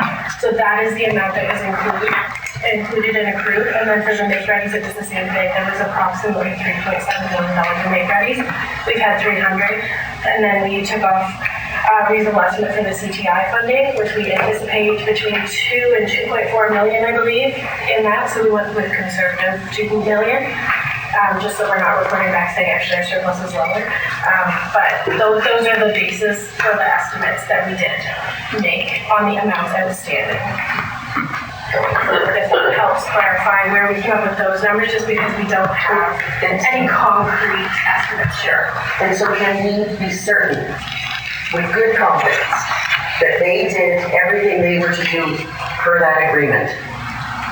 The make-readies. How do we go back and find out whether all of what was supposed to have been accomplished, where is that information out there? Just verifying that the work has actually been done. Right, that work ever actually being billed before the invoices are. I'm not expecting that to you. That was what Hatch was doing for us, but we no longer have Hatch. And that's ExploreNet who's doing that. So they've taken over the project management of the bill. And that's the biggest difference in terms of the county's ongoing responsibility for the bill, other than making sure that we don't get billed more than what the contract stipulates. And they need to provide us, when it comes to make-readies, they need to provide the make-ready detail. And those make-ready details are sometimes this thick in terms of you've got your breakout of your estimate, and you get your bill, and then you have all of the mapping and engineering work that goes along with it. Councillor Hudson? Yes, just so I can get some clarification in my own mind. Ms. June, you said that after March 31st, any bills that we get, we send back to the board and they're handled that way. But are you also telling me that this, on the make-ready side, that Nova Scotia Electric Power and Bell were that tardy in sending us bills? I'm talking about up to the end of March. I don't know their process because I know they were delayed, and we know that the project was delayed due to make-readies being done. The warden himself actually spoke to Nova Scotia Power on Sundays because to try and get us moving quicker. They had experienced some staffing issues, and towards completion. I guess I just have a problem. I don't know what Nova Scotia Power about or how they do their process. I just have a problem in those two companies being that late in sending up their bills. I'm with you, Councillor. I'm absolutely with you. I can't understand that. These are major companies, right? Yeah. And the make-readies have to happen before Eagle hooks people up. So if Eagle's 85% done, ergo 85% of the make-readies are done. And if the budget's $3 million, we've only been billed 300, something's not adding up. Yeah, right. Councillor Sheridan? Well, I don't know if we have enough knowledge in this room, other than maybe get a legal opinion if we're being billed correctly, because to me, I have a lot of questions. I don't see all the answers. And I'll always question it until we have it in front of us and somebody else tells me it's okay. Because to me, there's too many questions and not enough, well, this is the way it was, this is the way it should be, and it's just going around the table. We're not getting anywhere. This information I got last night is very different than I thought where we were. I have to tell you, it was a big surprise. Yeah. Councillor Bardo, we'll keep going for a while here. Councillor Bardo? I'm confused with make ready. Now, we hired contractors to put things in place. Was the make ready part of their responsibility in that $13 million that we were paying in? So, and it's all we that was paid through people, not what they were looking for. I'm a little confused as to the process. I think I can respond to that. We're on our $13 million thing. Does that include Eagle and what we anticipated for the make ready costs and action? I'm not sure how all those final out. Where you put them on the balance sheet. My recollection from when we settled the earlier litigation was that the make-readies were a flow-through. They were our responsibility, and the contract with Eagle was separate than our obligation to pay for the make-readies. Is that consistent with what your understanding is?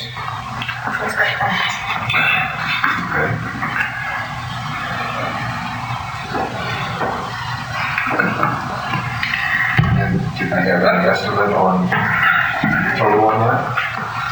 For the make-readies? We have reached out to Explornet. I believe last week I reached out to them to get an estimate. Are they coming in on budget? Are they coming in over budget? Are they coming in under budget so that we could forecast? Because we do have to close the fiscal year and book the gain on sale for the March 31st, 2022 financial statements. So that is why we did the accrual at budget, because some are coming in over, some are coming in under. So as an average, we're thinking the budget amount less what we think we would get in CTI funding is the amount that we booked here and reflected in the surplus. Is that over or under what we anticipated before, when this contract, before this council was in place? The initial budget set. Is that what you're getting at? So are we in that realm? We're anticipating to finish within that realm, yes. I have a couple of questions that really aren't important because they're just internal money flows from us to us. This borrowing from the operating reserve of $71,000 and $516 from gas tax funds. I don't remember that. Was that done before this council? Do you know? I believe so. I'll have to confirm on that. The 71 was set up as a loan, to my knowledge, in our DL. That's why we're going with that. In terms of the gas tax amount, this is a recommendation. Should we repay the gas tax funds? No, that's not my question. My question was, we had a loan facility for $17 million. Why wasn't all our expenses put on that loan facility instead of borrowing from gas tax, for example? Can you recall any of the budget amounts? And I will have to get back to you on that one. I'll see if I can pull some stuff up and we'll take lunch and get back to you on that today. And it's not, As to it's why. money between us to us, so That's fine. I'm just kind of curious. But maybe when you do the next report, which I know the council is looking forward to, you might include that. Councillor Hudson? Yeah, just to continue what you were saying, Mr. Warden. So, I guess I would like to know who authorized the withdrawal of that money from the gas tax, and when it was authorized. So the gas tax. I don't recall this council ever. Was a recommendation, just a recommendation, we did use $516,000 of gas tax. So the MG requires us to put it back, any surplus back to the capital reserve. This was just a recommendation to pay that back to gas tax. No, that's not the question. So there wasn't an actual resolution for that. No, but the question really is, someone authorized withdrawing $500 and some thousand from the gas tax, right? Who authorized that and when? Is basically the two questions. I simply don't recall this council. Ms. Young had her hand up, Councillor Hudson. So in the beginning, when we started budgeting for this project through our capital, it was included. I believe that it originally started at a $700,000 capital from gas tax when we first initiated the project back in, I think it was 2018. It would have been part of our capital budget approving process every year, and that's when it was utilized. So. That makes sense. Councillor Sheridan? In saying that, if it was used for capital, why would we have to pay it back? We don't. She's just making a recommendation that we could. In some instances, when you do purchase with gas tax, is there in the MGA that you may have to pay it back within a certain amount of time? If you sell something that you bought, you can. Yeah, this was just a recommendation. It's basically 6 of one, half dozen of another. It's either going to be the gas tax we paid or it's going to be the capital reserve, which both are available for the capital budget. So we can or we can't do that. That doesn't matter. In terms of this surplus, the surplus we're looking at is a total of 572 when we repay the operating reserve. I think we need more information. That makes sense. Councillor Hudson? Yes, I was just thinking of another question. Just going direct to the bottom line, in looking at the numbers, this internet project has cost us $16,945,000. That's what you're telling us. Yes. That's if we pay the money back to the gas tax. No, ignore that part of it. I thought there was reconciliation up here. So it's been 13,300 and change has been actually expended and disbursed to date in our GL. So that is what we have been capitalizing at this time. However, we have made allotments for the continued responsibility under 2.13 and 2.14. So it's about 13.3 at the time of sale. That is the amount that we had disbursed. And we have made an allocation for the remainder of the fixed price contract as per 2.13 of the contract. And then we've made an allocation for the make-readies per 2.14 of the agreement of purchase and sale of Explorer. So is total, when you add those in, yes, it is 16 and change for that. If I could interrupt, this could go on for a while. I'd like to pick up on what Councillor Sheridan said. And I'd like to suggest that for the next committee of the whole meeting, the finance department set out in more detail, and thank you for this, but money coming in, okay, money coming out, where did it go? If there's still money to be spent, how do you get to those numbers? Are they estimates? In other words,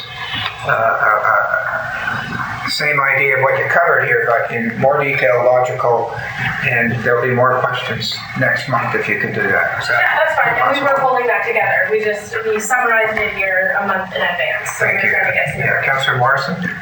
Thank you.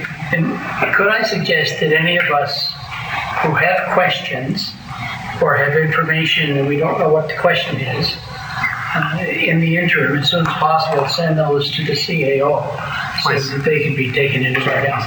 Sure. Go ahead. Also, in my last written report, I actually had, about a week ago, I had stated to council we plan to do a more detailed written up presentation to you at December 5th Committee of the Whole. We had these overall numbers ready, so we, based on your request, we went ahead and introduced them now. But we do plan to do a much more detailed written report that is a little bit easier to follow than just looking at these specific totals. I'd like to move along to the next item, which is the garbage payment monies. And in my email, you were saying that the expenses to date, and just to recap for the purposes of the audience, we arranged for a $7 million loan facility. According to this, that the total amount that has been expensed from those funds is $2,461,267. We're in litigation with other parties with respect to trying to collect some of that back.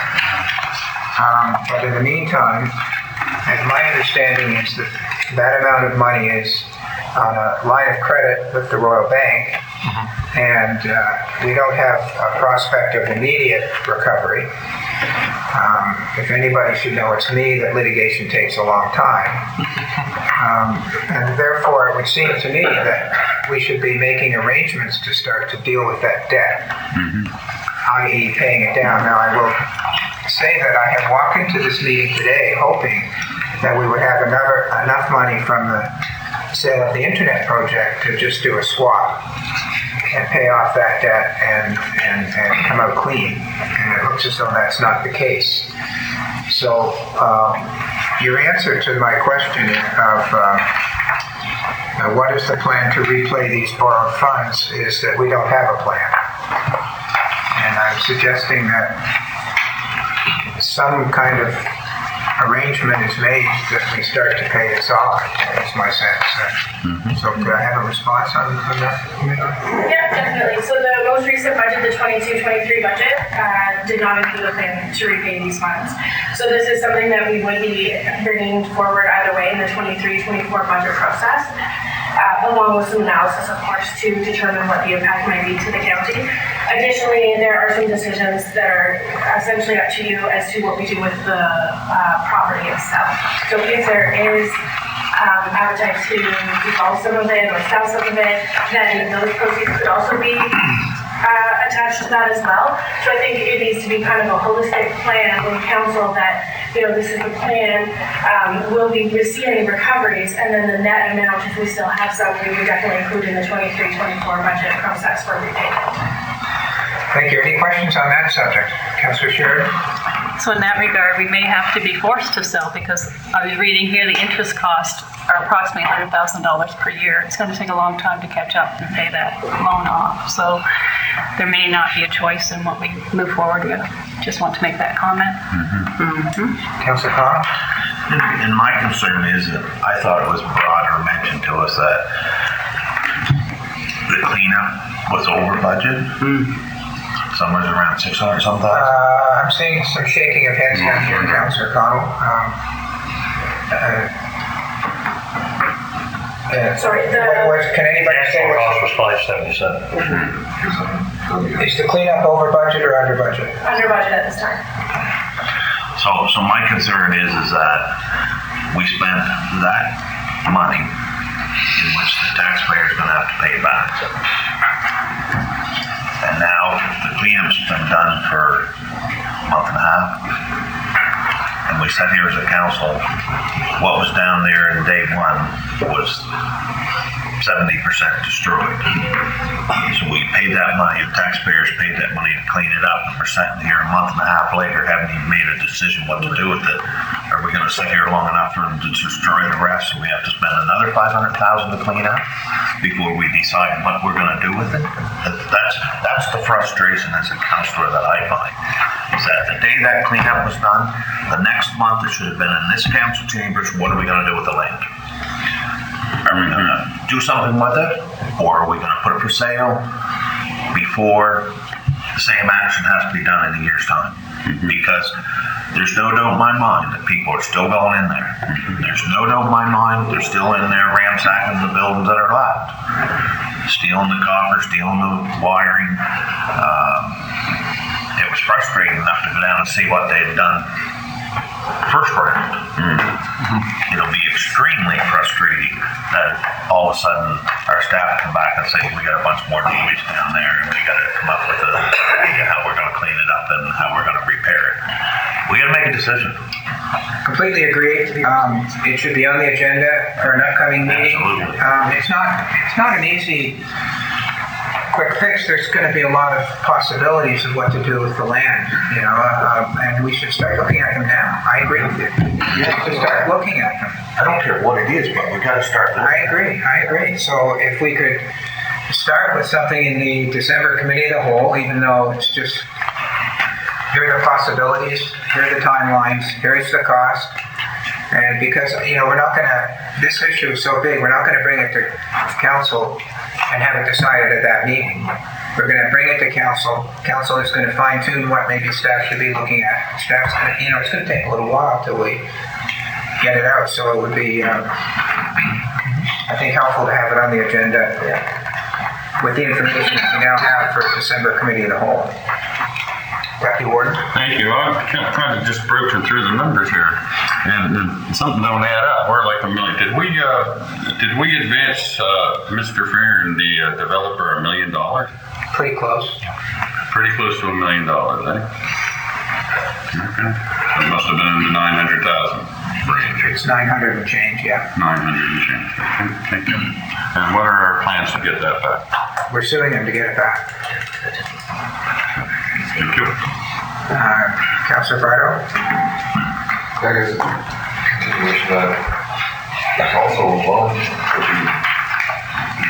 the assets of Cotw that we requested to get that money back there. What was it Oh, that's part of the 9 and That's part of that? Yeah, there were actually 3 different promissory, 3 advances secured by 3 different promissory notes. Okay, so that's all. Councilor Hudson? Yes, I want to go back to the 577 that we paid to tidy up the property down there. And when asked about, did we come in on the budget? And the answer was, yes, we did come on the budget. But I have a little problem with that answer. Simply as my memory serves me correct, we approved a contract for $400,000, and on top of that, we approved a contingency of another $100,000. So it means that we had a budget of, including the contingency, of $500,000. But anyway, I was always led to understand that the contingency of $100,000 was just for asbestos and so on and so forth, right? And to me, if you spend the contingency, or a good portion of the contingency, you're really over budget. I mean, it's an argument, I know what you're saying, but I have a problem with contingencies, right? I don't think that we should have contingencies built into the thing. Contractors build their own contingency, and I don't see why we would put a contingency on top of their contingency, right? I have a problem with that. So going back, the original contract was something like $400,000. So we did exceed that contract. I see a shaking of the head there. Does anybody in staff have the amount of the original contract? I wish I had it in front of me. My understanding is we actually had expected it to come in at $600,000. So we were under the budget at the 577. There were 2 parts of the right? So the contingency issue, if I might throw a little on the table with that. The difficulty was because of the age of the buildings and when they were put there. we could not, and neither could the contractor at the time, determine whether or not there was asbestos in the buildings. And that was why we had to do a contingency amount, because there's a completely different process that has to be handled when they remove it. It has to go to a specific facility. We didn't know how much of that was going to be on site, but we did manage to come in underneath budget. That's 1.5 mil. Okay, Councillor Hudson. No, I'm fine, but I still don't. I think I'll go to Councillor Bardo next. I'll come back to Councillor Sheridan. Contingencies are for a reason. I haven't seen any backup as to or to approve any contingencies. And I understand that it was put in there because what it was, but I would be surprised if there's any asbestos because of when the building. You want it? Yes. You want? And it is just that. I'm having a hard time hearing you, Councillor Bardo. I just wondered where that was experience and quantity of that. And if any of that contingency was applied to other things other than hazardous material. Is that a question? Is there a response from staff? I can pull up the invoices from that project and we can show what the additional cost was, what was found. I can help out a little here. Hey, Councillor Sheridan, you want to? I just went to the capital budget online here, and we actually had a projection of $622,000 in the capital budget for this project. If that clears anything up. Did we have Mr. CAO? Do we have reports? Sorry, from an outside source from the agency for the testing. And the materials, are we going by what the contractor just said, here's the bill for that? The contractors are in there for making money. If they know there's money available, they're going to go over the whole thing. And did we get the backup on that? I just find it hard to believe that there was some kind of also because that was all fraction of that study. Anything that we did is just anything that we did with materials and so on. That's why I question. Part of the contract was using an assessment company that comes in and does that testing and confirm that. And so it was through the whole process. It was an outside company, not just a contractor. So you had got copies of this report? Yes, they reviewed it. Mr. CAO? Thanks. I'm going to be able to clarify. So the original bid from the contractor wasn't $400,000. It was a little over $500,000 plus this. There were also some adds to scope of work. In fact, my last report to you, I've added carried down the zip line out of part of that budget. So that's part of where some of the contingency was used in adding a few items as well. But most importantly, the original bid from the contractor was over $500,000. It wasn't at $400,000. So the difference between the amount of contingency wasn't that large. It wasn't as large as we might think to begin with. If that helps, thank you. Deputy Warden? Thank you. So I'm just kind of looking at some of the dollar amounts here. We're saying we got $246,000 into this place, and we got $900,000 coming back to us if we're successful. So that leaves it about 1.5 million we're going to have into that place. Now, we should be able to sell it for that property. I'm thinking because it's a good piece of property. It's got good infrastructure on it, water, sewer, and that. So that also will leave us the piece of property across the road, the 160 acres. That would go with that, or certainly part of it. We got the bike group that wants use of some of that land.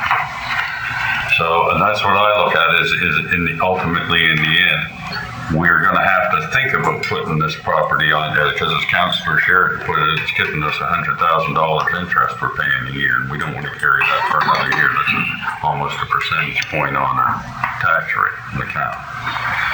So we need to be looking at putting this place on the market. Is it ready now? The buildings are tore down.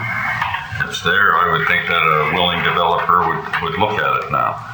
And the other thing is whether we put the property across the south side of the road to go with it. So that's a decision that I would hope council will take take into consideration over the next very short while, is because another season's coming and we don't want to be dawdling, sitting around under the thumbs this spring debating on how much or whether the property is showing on the market. And I'd like to see council, get rid of this property before we're in some kind of position where we have to give it away. And I don't want to see that. I don't want to see our taxpayers go on the hook for what that park is costing. There have been a number of councillors I see it in a minute. A number of councillors have voiced their opinion that we want to have a report from staff as to what we're going to do with this land. And do we need to formalize it with a motion that we'd like to have the report next committee of the whole? We know this won't be the end of the line, but it'll start the process, or is it understood that we'll get it? Yeah, can I comment? We were already planning on doing that. We're looking at things for you, looking at options. We're looking at the zoning of it. It's currently institutional, so part of our process would have to change it to a more broader land use so that it would help development. Excuse me, may I just interject in a second? Yeah, go ahead. Institutional, did we change this for this school? Is that why it was changed? Because it wasn't an institution before, when it was a theme park? Oh, thank you. Yes. Sorry, using the wrong word, but we do want to probably change it to a broader land use for housing and other development. Sorry, I said that wrong. Thank you. Thank you, Ms. Young. But yes, we're already planning on bringing you a report in December to give you some options. Thank you. Councillor Morrison?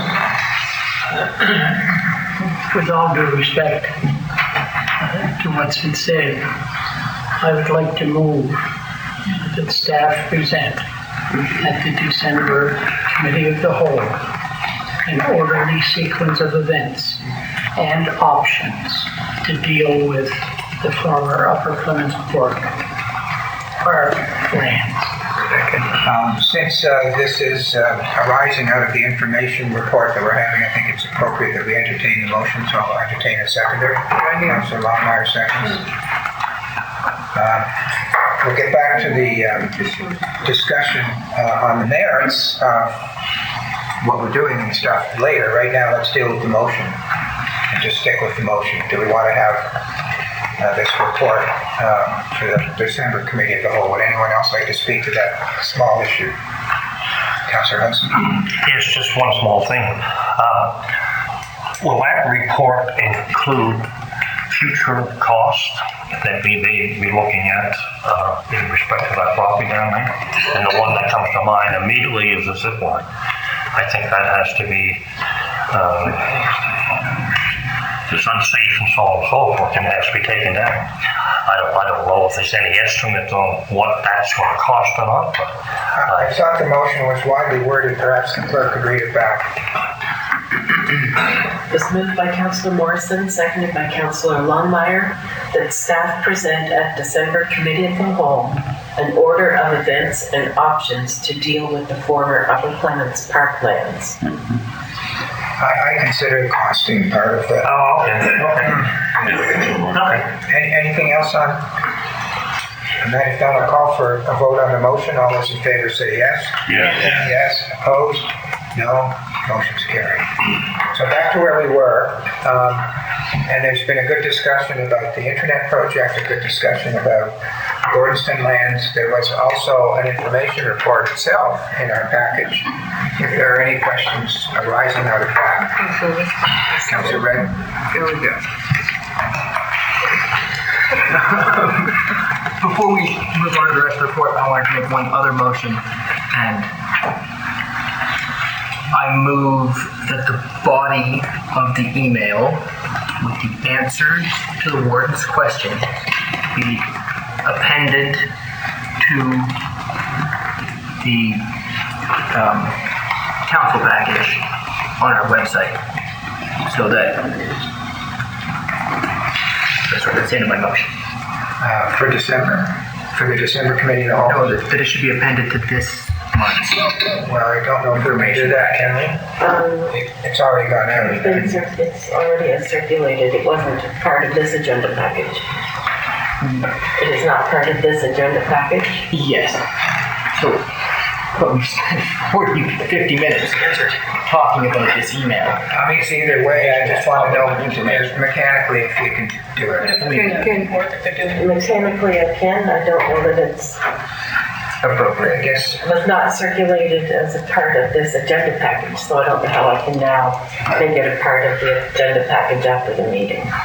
Can we add it to the I could add it as a schedule. I could add it as a schedule to the minutes. Sure, or let's do that. Is that okay with your motion? Well, it's scheduled the minutes. It won't be posted until next month. Just post it to our website with the rest of our agenda packages.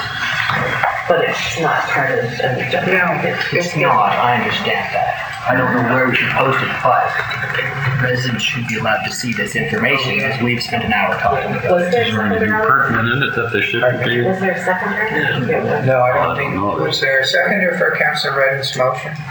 Was there Longmire seconds?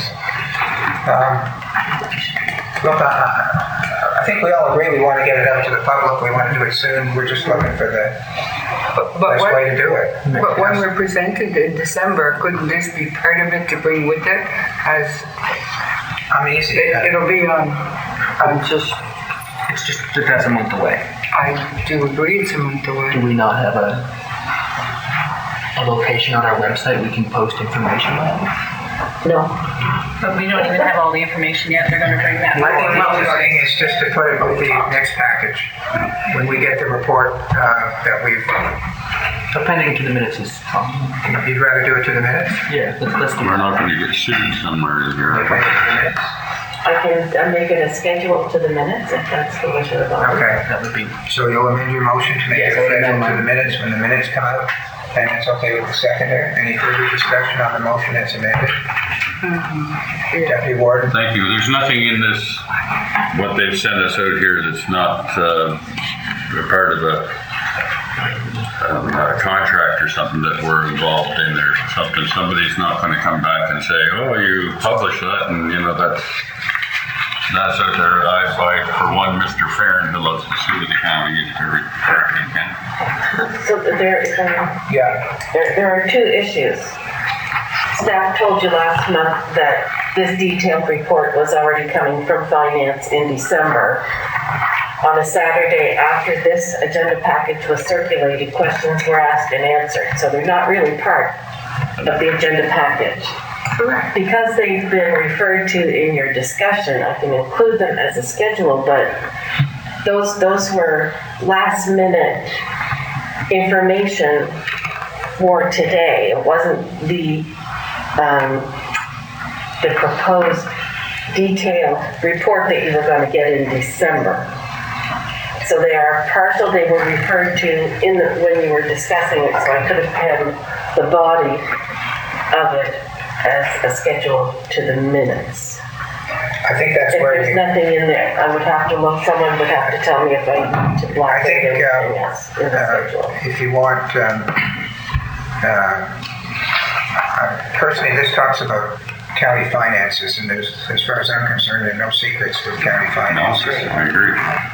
So I don't see anything here that, but I'm not a lawyer anymore, so I'm... And I never was. So I think that maybe we'll just put subject to appropriate review and respecting confidentiality on the motion. Yeah, I'd like to Okay, that amendment. there's no mistake. Okay, is there a seconder to the amendment? Are you doing it formally like that, or can it just be part of the motion? It's up to Councilor Redden. That's okay with you, Councillor Red? Yeah. What did you just add? Just subject to a review for confidentiality. That's it, yeah. Any further discussion on the motion? It's not amended anymore, it's just a motion. Seeing that, I'll call for the vote. All those in favor say yes. Yes. Opposed, no. Thank you, motion's carried. Any other questions on the finance report? Councillor Sherry. In number 6, through you to the manager of finance. Can I just pull it up there? Page 57 and number 6. We'll start on number 6, on 58.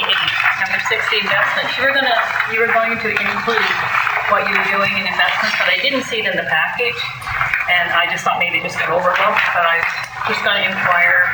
I'm just assuming that you invested in a cashable GIC because in case we needed the funds, probably at 2%. That's what I was looking at, basically. Sure, yes, there's actually 2 references in the financial software as well. There were reports very often done, but there's like small sections that are waiting for information. So they weren't entirely ready. So they are coming. So you will get a total detailed review. In terms of the investments, I did do 2 short-term GICs. And they're yielding us probably about $50,000 additional to what we would have received in our bank account. So that's a good news story. And then there's another form of investments available to municipalities with full principal guarantee. I don't like investments that are equity-based or anything like that where we risk our principal with public funds. So it does have a principal guarantee, but the variable return is actually tied to the equity markets. So that's how you're kind of capitalizing on the return, but you're still doing a really safe investment. So it's essentially a variable return GIC. But I will be bringing a report forward detailing it.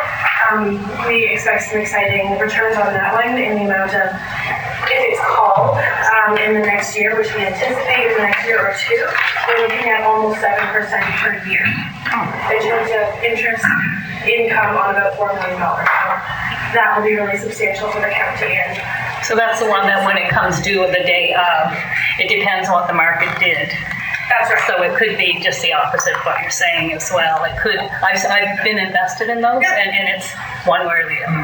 So these are You're not going to lose the principal, but you may not gain anything.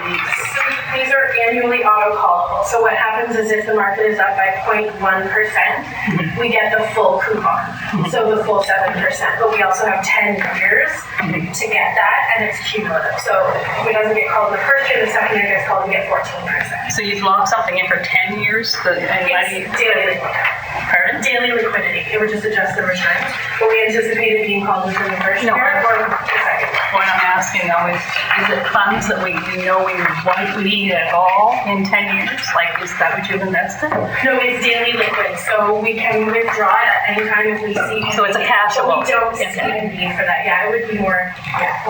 So it is a cash flow. Okay. Yes. That was my question. Okay. So I have a couple more questions. Go ahead, Councillor. So you mentioned in the beginning on page 57 that you're manually processing. I was with the understanding that we are already automated. So can you elaborate? Yeah, so we do a lot of manual things. One example might be e-billing for utility bills. We actually email those bills in. So we've got 2 issues with that. It takes forever. And we're actually attaching sensitive information, which sets us up for a little bit of risk there, whereas we should be going a link to a secure site where they can access their bills and their personal information. So we're looking at all these non-automated items. We also manually perform all of our journal entries. Allocation entries or anything like that. So when I'm pulling, say, a quarterly variance report to try and bring it to council, it's not up to date in real time because we have manual entries that have to be processed. It might be, splitting costs between our water and our sewer. It might be simple things like that, or splitting, a director between different cost centers to allocate to our service areas, but everything is done very manually. We do export PBSC. That is something we've updated to be electronic, but everything else is very manual. So in saying that, you were saying in number 8, page 58, that you're combining all the funds with the RBC. So in those funds, there could be accumulated interest on those funds. So do you have to manually figure out how much interest for each reserve, or how do you look at that? Yeah, so it would be distributed based on the balance projection. That can be automated within the GL. Basically, what we're doing with the banking consolidation is RBC doesn't need to manage all of our individual fund bank accounts.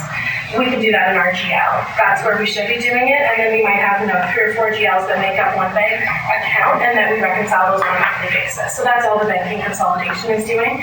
And then it's eliminating, we write a lot of checks to ourselves.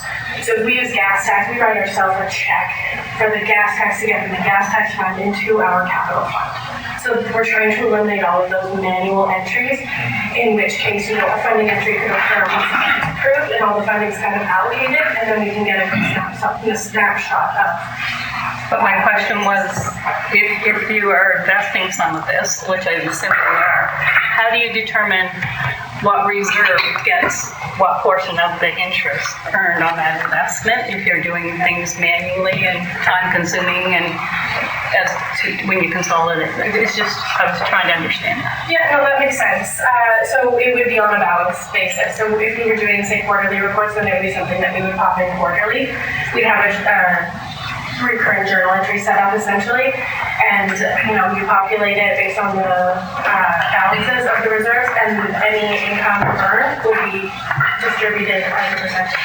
So it would be automated. You were not going to be doing it manually. That was my question. Okay. Thank you. I'll let somebody else go ahead, and We'll come back to you. Councillor Hudson. Yes. On page 57, item 2, new chart of accounts.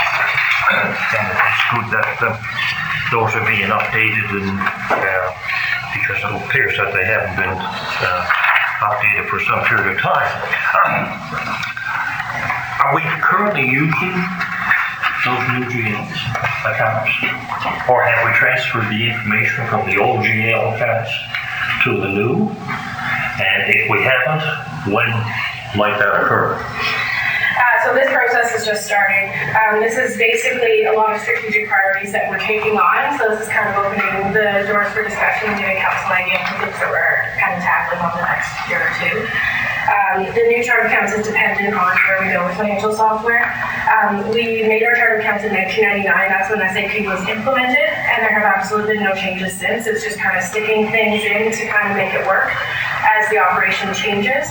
So it doesn't flow sequentially in terms of reporting to the province or reporting our financial statements. Doesn't follow PSAP. PSAP is more of a 2008 initiative. So all of those items we're looking at cleaning up, but the chart of accounts itself is going to be dependent if we, rebuild SAP.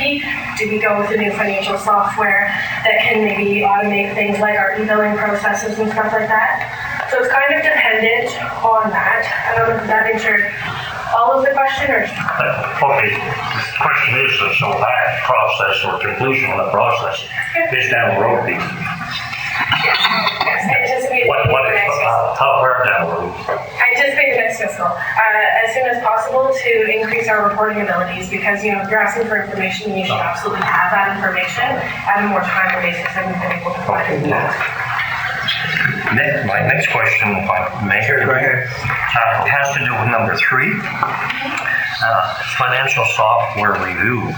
And I'll just read the last sentence of there. There is additional information in the November Committee of the Whole report for software. Yes. We don't have that, do we? No, so that's what I indicated when Councillor Sheridan asked those questions as well. It was planned for November Committee of the Whole.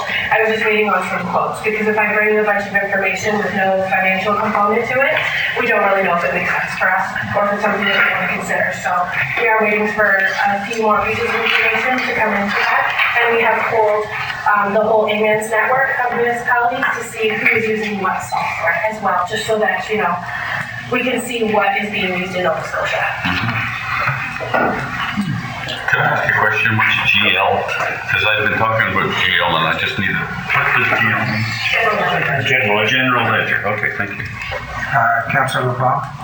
Well, I was going to ask about the software and where we're at, but I believe that if we acquired the correct software, we're looking at cutting down your time of search and rescue from different areas. That's what I'm going to use.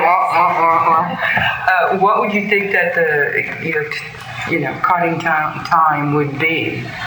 Our initial plan was April 1st, 2020. No, what I mean is, if when you get the software, do you think that the speed of which we would get information as well as you putting into the data would be 50% more efficient or quicker, or are you looking at something in that area? I would say at least 50% more efficient. We have a lot of low-hanging fruit from it, where we can capitalize on some efficiencies, and then that will increase capacity for us to do more analysis and get quality data out to council. So that's one thing. And the other thing with the financial software we're building is we're looking beyond just finance. So we're looking at asset management. How can it play in so that it feeds into our general ledger system without having to manually export from here and manually export here. We currently use 2 different softwares for payroll. So payroll does the software, we do manual journal entry to then put it into our software. So when we have to make sure those journal entries are caught up before we can export that data to give you a variance report as well. So we're looking at automating all of that. And then when you do drill down in the account at a transaction level, I should be able to pull up all of the data so that when you are asking these questions, invoices are right there. I know exactly kind of what's been allocated there and where it's at. And if I can go for my second question. With these programs, as the auditors always say, we have to have a sale phase. How do you say that? Phase. For what is putting in, what is being brought out. Will that certainly cut the mustard? Like, is it kind of shaky, or will it do its trick? The only way we will go with anything new is that it does what we want it to do, including, say, customized reporting, because, if I quarterly variance report to you, there are sometimes if you want different statements, you want different reconciliations, you want different analysis, so it should be able to kind of adapt to what our needs are, and then the quality in is the quality coming out. So if we review and set it up properly for quality going in, we should have quality coming out that we can rely on. All right, I'm all for efficiency and quick. Councilor Cotw? So I was talking to our previous finance manager at the county, which works for transportation. He praised SAP for being what it is. He also said there's a management group assigned to oversee SAP for the next 2 years to revamp it and make it more efficient. I'm not all for scrapping the system and put a new one in unless it's cost efficient. How much training has our employees here had on SAP? How much training has our new finance person had on SAP? Can somebody respond? So SAP is customized per municipality. So it's not, one software kind of across the board that we could say, talk to East Hants and say, how do we do this? It's all set up completely different. And ours is actually mimicked, if I'm not mistaken, on St. Ready setup. So it's all individualized training. So we have looked into training, but trying to get it is very difficult and is actually at our cost. So it's not provided automatically. With different providers, there are typically your basic webinars when you get a new staff on board. You have the basic training that they're able to go through, essentially, whereas we would have to contract SAP to come in and do that for us. Right now, they are doing support packs, which last for at least 2 months. So they are unable to provide us anything until the next fiscal year. So you didn't answer my question. Yeah, how much my question is, how much training have you had on SAP? We have not been able to bring SAP in to do any training for anybody that has been onboarded in the last number of years. So how can you condemn a system and not have any training? So I'm not condemning the system, I'm looking for the efficiencies, and one of the options we are investigating is a rebuild of our GL in SAP. So we're not just saying we're gonna go with something else, we're gonna look at the cost of that. When we did dissolve Bridgetown with us, we had about a 300 account water utility. This is to my knowledge from what happened at the interim CAO. The cost to bring that into our SAP system was going to be $280,000. So the cost is something that we're looking at for sure. We currently pay about $46,000 for SAP annually, plus training, plus any customized reports that we do need that cost extra as well. Because this county has never had a purchase program. I'm hoping it's in place. If it isn't, I'm very, very excited. Because there's no accountability with not having a purchase program. And I was on the understanding that David Dick was implementing that. And like I said, if it isn't implemented, you're going to have one excited counselor. Because companies within our own county are questioning why individuals are going buying the same thing time and time and time again within days apart, but a different employee. If there's no purchase program, that is allowed.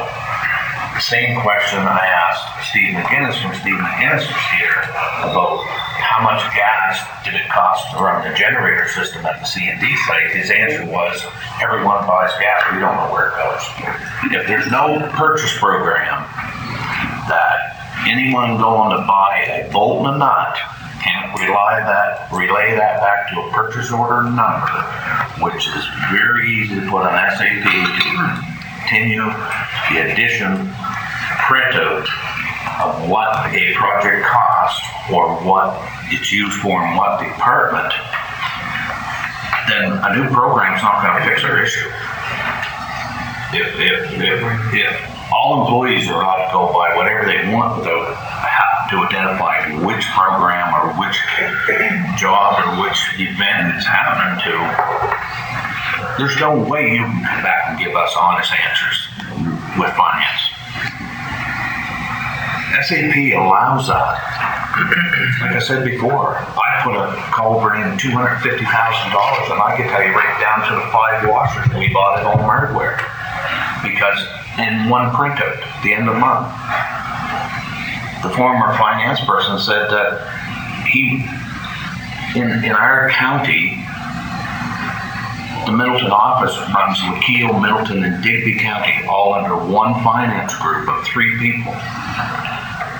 And he can give me a print off on every vehicle, what it's cost, right down to the oil change, right down to the quart of oil that went in that before the oil change. If there's no accountability for purchasing, you cannot give us finance good numbers because you're guessing. Because did that liter of oil go in the dog catcher's truck, or did it go in one of the other vehicles? If we haven't got a purchase program, we're putting the cart way ahead of the horse. Thank you. I've got Councillor Longmire. Thanks. So what Councillor Cotw has just mentioned, I suspect in our SAP that we are coded, that the departments are all coded. And so are we able to break down the specifics of, so that if batteries were bought in this department and they use 6 of those 12 batteries, yes. It's down to that fine tune? Yeah, and specifically in terms of fuel, that is purchased on individual purchase cards, so we should be able to track it right back to the truck, and we have all of the receipts, and that is all coded to the appropriate accounts. So then, because I use SAP, I'm able to construct an overview of a particular month really quick. by just putting in, and I mean, SAP has supported me for 6 years now. And so I can do that, and I'm not an accountant. I'm just wondering, is it just lacking the type of SAP program that the county purchased? Is it just needing to be a more elite SAP program? So with SAP, it is, like I said, it was a copy and paste essentially from Cotw. So the province and healthcare and education, they all use the SAP umbrella, but it's managed holistically at the provincial level and kind of rolled out. So we don't all have the same modules in terms of municipalities. We don't have the same modules and we don't have the same setups. So we don't capitalize on those efficiencies at the municipal level. And I think we were with SAP initially because that was a promise from the province that they were going to support that and roll it out in the municipalities, and they pulled back. Additionally, asset management as a module, the municipalities voted against them developing an asset management module that would really help us. So there are some things with SAP, but SAP is robust, and with additional investment, like with materials management, we have to purchase the module and set it up and all of that. But we also want to make sure it does beyond just a GL or just a purchase order. You know, we need work orders. We need it to talk to our people in the field and communicate back with our GLs. We need to do asset management. We'd like to bring, say, permitting and building in and get that online and get the revenues streamlined into our GL from that aspect as well. So we're kind of looking at it holistically, and it's not against SAP, and we are working with them to see what the cost of a rebuild would be, but it is going to result in purchasing extra modules and training and setup, and we can't use our GL the way it is currently set up to reflect our operation. You answered my question, thank you. Yes. I'd like to move this along. I have Councillor Morrison, and then after this we're going to go to the budget, which is the next information report. So we've got a bit to go, and Councillor Morrison. Thank you. I'd just like to indicate that in my mind, to my way of thinking, and based on my experience, it's probably impossible to overeducate or overtrain staff at any level in any organization. And the returns from personal education and training are far greater than anything you can get from a Zoom module.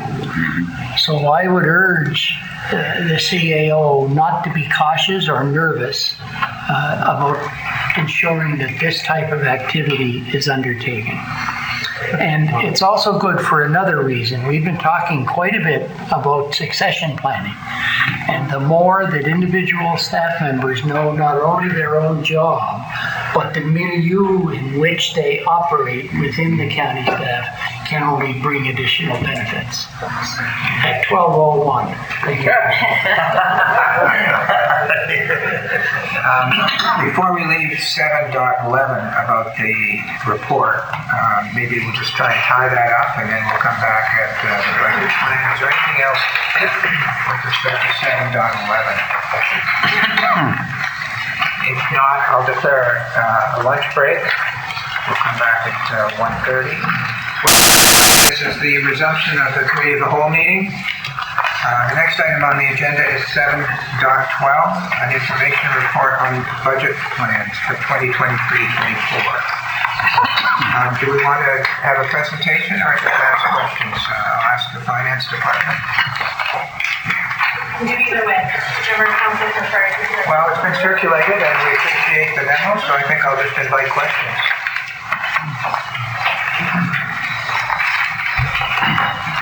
Page 51. I'll start with a question then. The report suggests that, and I'm just trying to make sure that it's the assessment of that. The report suggests that the rate may go up next year, tax rate may go up next year, save for the increase in assessment, and you suggest there be an increase in assessment.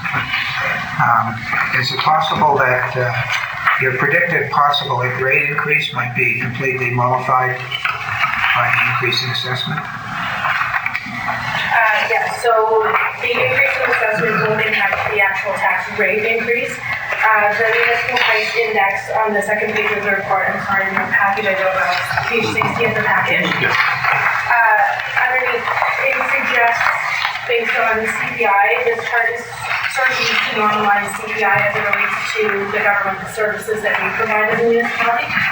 So suggesting the overall levy required to fund our budget with no changes would be an increase of $943,000. But yes, we are, based on the growth in assessment growth, expecting it to be greater than that to offset that pressure from the budget. So I guess for the benefit of the public, we've got our fingers crossed. When we get the new assessment numbers that come from the provincial assessment department, that the assessment increase might be sufficient to counterbalance what we would otherwise have to increase to raise more funds. And the other interesting factor is that the assessment is based on the assessments of property 2 years before the assessment year. And it was 2 years before 2023-24 that we saw all the people moving into our county. So we have our fingers crossed. Councilor Sherry? And on top of it, I think it was mentioned too in her report that the cap didn't apply to the new home buyers, right? So you're going to revert back and have the original assessment value of the home, which is going to increase the money coming in as well.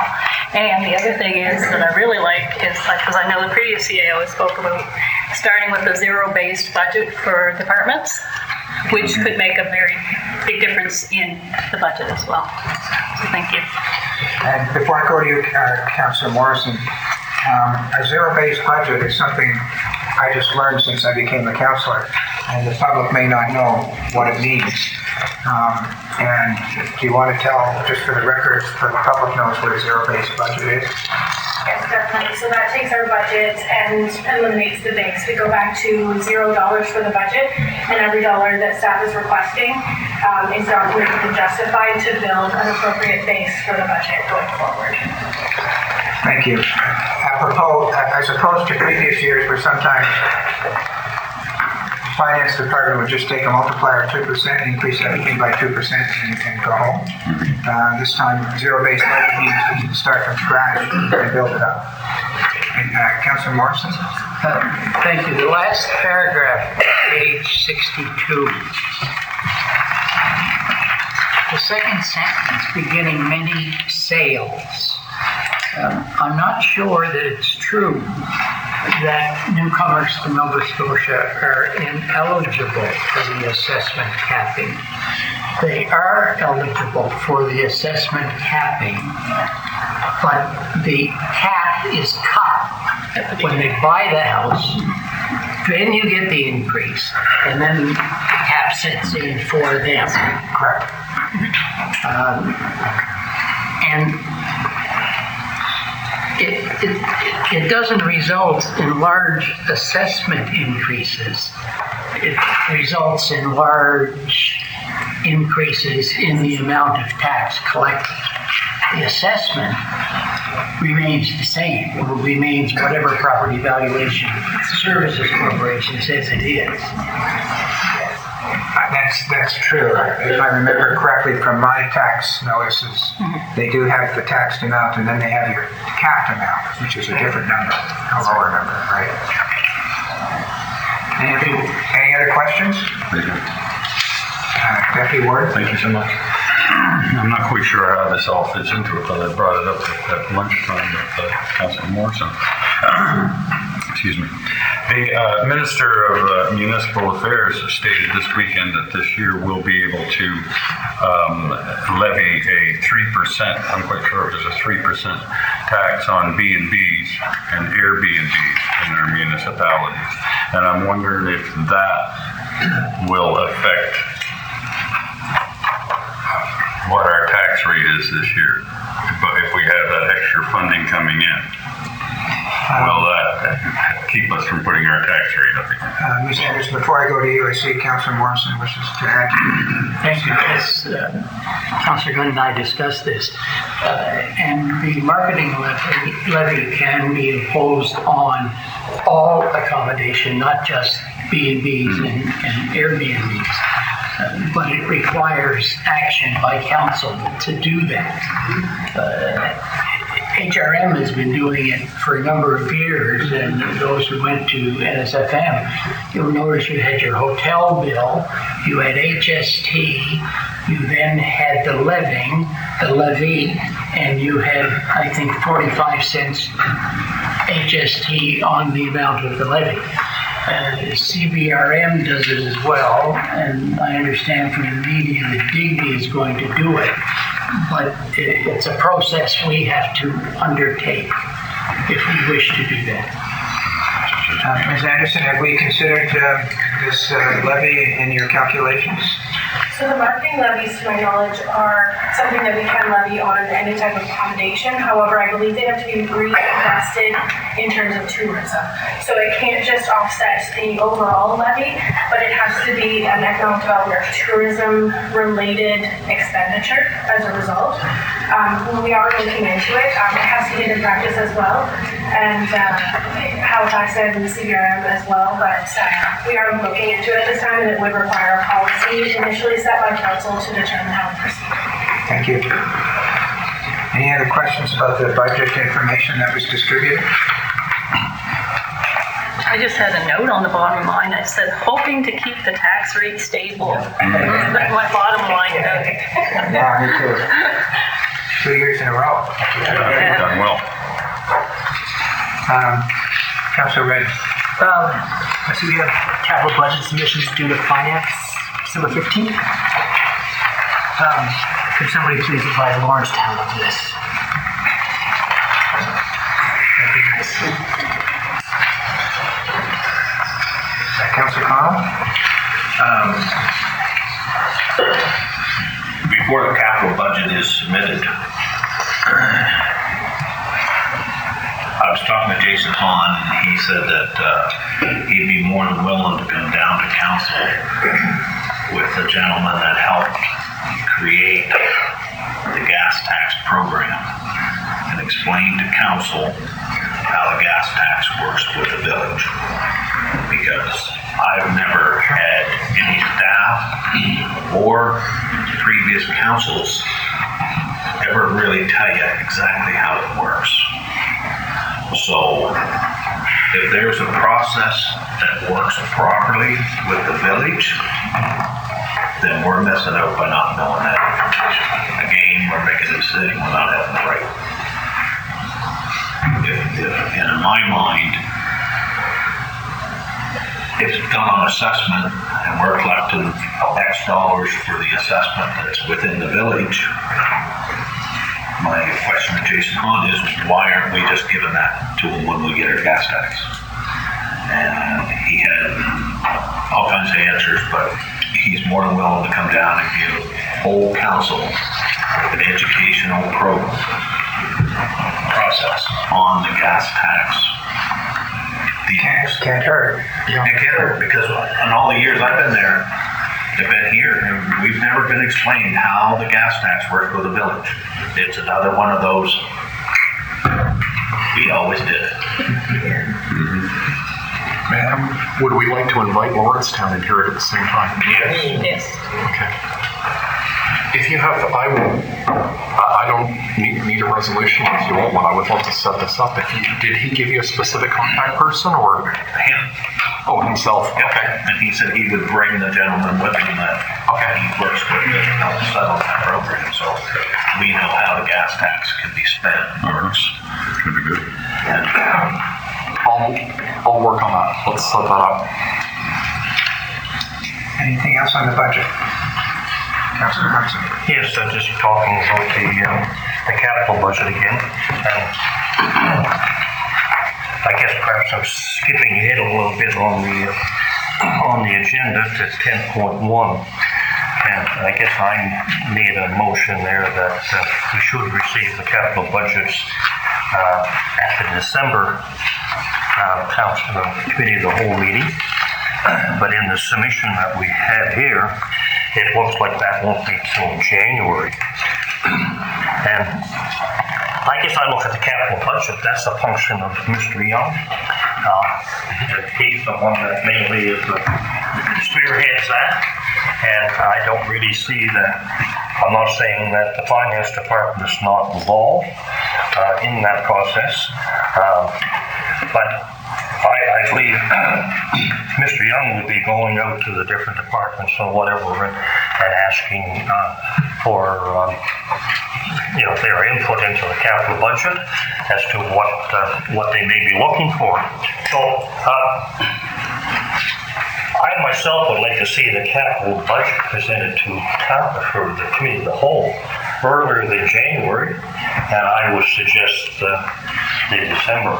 If I could interrupt there, I noticed when I was reading it, Councillor Hudson, that in January it's presented to the budget committee. That's right. I didn't know what the budget committee was. No, I don't either. Can anybody tell me what the budget committee is? I am. It should be committee of the whole. Okay. That's the committee of the whole? It should be committee of the whole. Yeah. There isn't a budget committee, is there? No. Because that's my past experience. I'm not as far as okay, it's the committee of the whole. Okay. So, if I may continue? Yeah. Is there a difficulty in presenting the capital budget prior to January? I'll turn to the CAO, who might turn to somebody else, either Mr. Young or Ms. Anderson. I'll just make a quick comment. We've already started working and thinking about these. It's probably a function of the amount of work based and also versus where we want to be done by our year end. But I think I definitely want to invite both our Director of Public Works and Finance Manager to comment a bit more deeply. Mr. Young, Ms. Anderson, any further comments? Go ahead. Okay. So from the finance end of it, the council has expressed wanting to know the full financial picture. So we are trying to pull together all of the reserves, and of course we want to have all the internet surplus because that's going to impact our capital reserve numbers. So we want to have all of that pulled together to supplement the capital budget in terms of financing it going forward. So from a finance perspective, if we were to meet the December committee of the whole, I think we have 2 weeks or 3 weeks before the deadline to submit that, to have it all out to you in your agenda packages prior to that committee of the whole. So those are the deadlines that we're kind of working with, and make it challenging for a December deadline from my perspective. Mr. Young? Yeah, from my perspective, it was a matter of wanting to know, because looking at our capital budget from the previous year, there's still projects there that we haven't done. So the capital budget would be downsized, but I want to make sure we have proper reserves in place and everything's accounted for before I suggest where money's coming from and stuff like that. So when I'm working with finance, waiting for that information to come, we can put the capital budget together, but I want to make sure it's accounted to where the accounts are and sustainable. What I'm hearing him say, Councillor Hudson, is that it's a little aggressive to think that this year anyway, it'll be done it'll be before a committee of the whole in December.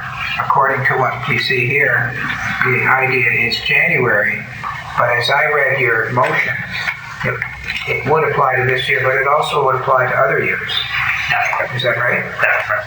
So perhaps when we get to that, you can still debate whether you want to have, a motion that you might accept that it might be difficult this year having just brought it up, but you might want to still pursue that.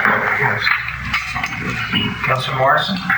Thank you. On page 63, at the bottom of the chart, it says Committee of the Whole mid to late March.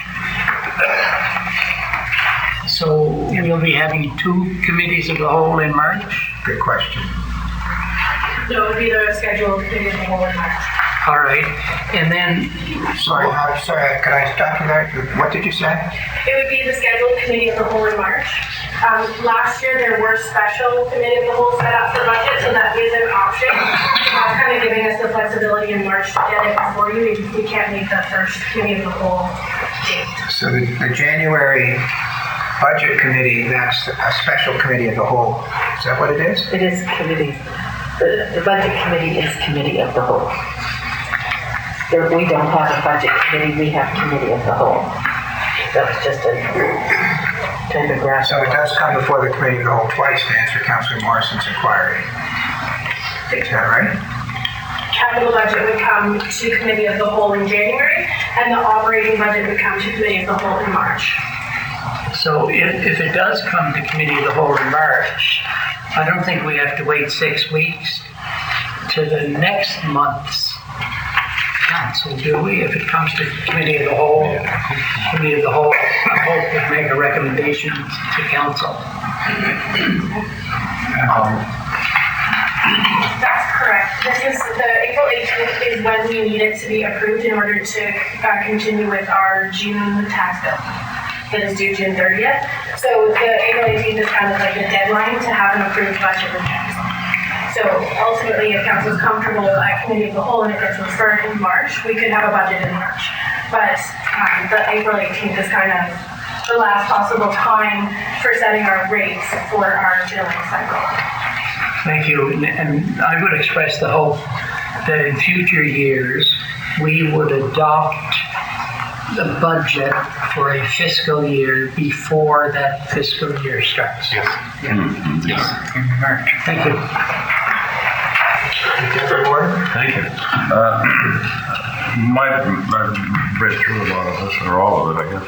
And I'm still kind of wondering, when are we going to do our audit review this year? Because that's something we haven't had this year, and it'd be good to get that out of the way before another year starts. Ms. Anderson? So in the previous council meeting, I think October 25th, I brought an audit update to council. So that included the first audit committee. We were aiming for early November, but due to the auditor's availability, we're looking at late November or December for the first meeting. That would go over the plan. I do have a copy of the plan, but we will be bringing it to audit committee, and I wanted to have the auditor present so you are able to ask the auditor questions as well. And then the final audit committee where we actually review the statements, we're looking at February in order to have it in front of council for March. The auditors require 2 months for auditing. So that's kind of the timing we have. How many months does that put us behind in our audit? They were due September 30th already. Yeah. 6 months. Yes. However, getting to it before this fiscal closes, hopefully next year, we're looking at a bit different because we'll be able to actually get to the audit at the beginning of the next fiscal. So. Thank you. Any other questions? Seeing none, thank you, Ms. Anderson, for all your work and all your information. And we'll move ahead to the CAO report. Okay, thank you, Gordon.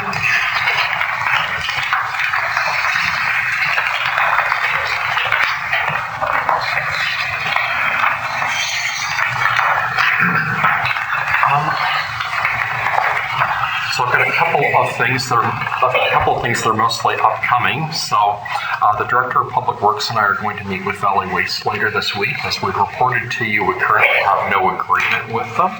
So we'd like to review that, talk to them about their services. I think it's really important that we look at all the places, and it's come up today where we have all of these expired agreements and we just keep paying forever based on old agreements. So I think it's important that we be doing work to review these and keep them up to date and keep council involved. I've also got a meeting this week with our consultant for our strategic plan. They're going to be giving me further updates and planning a next step with council, which I believe is going to be pretty much a final or semi-final presentation of our proposed strategic plan. I'd like to achieve for you a service of that. I hear what they have to say first and think about what's it going to take to present that to you, what's their ask of you, so that I think we want to make sure that we plan well so that we can use your time well and give you, manageable tasks for any final reviews they may want to do with you. But I think we're very close to being done, and I think the next thing that we'll see is going to be virtually finished. But I just wanted to bring you up to date. It's been a while since our last workshop, so I wanted to let you know we're still working on that and we're following up with the consultant. Strategy for grants. We've been talking to ACOA, which is the Atlantic Canada Opportunities Fund. They're a major source of funding for us, especially if it's economically development based for projects. We've not received any funding from that major group in at least a couple of years. So we've been talking to them and we've invited them to come next week and do a major meeting with a group of senior staff.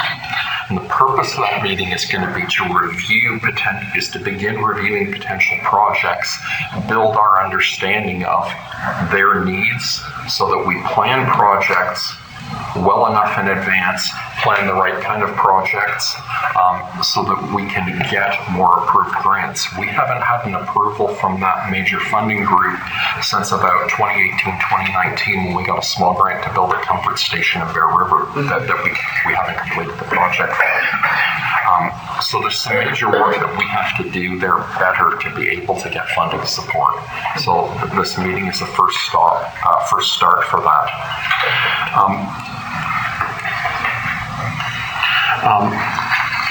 I think those are. I've written a few reports recently. The one is personnel that we'll review later. But I think those three upcoming things are really important.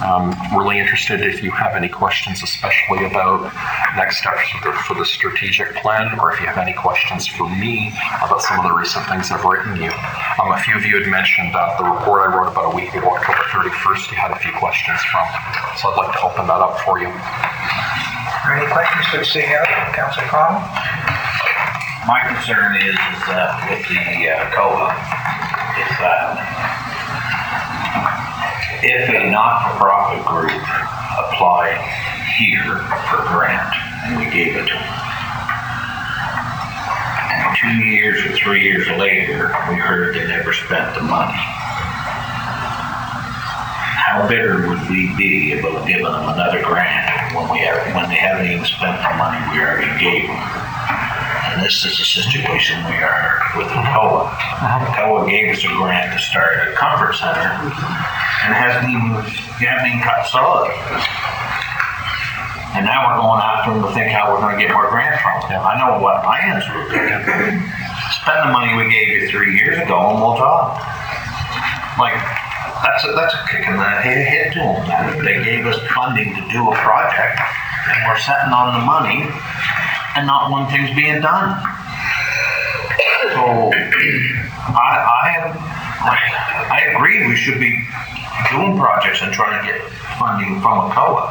But if we're not going to spend the money when we get it, I won't be really disappointed when they say we're not giving you any more. They got just cause to do that because we would do the same thing with our community grants.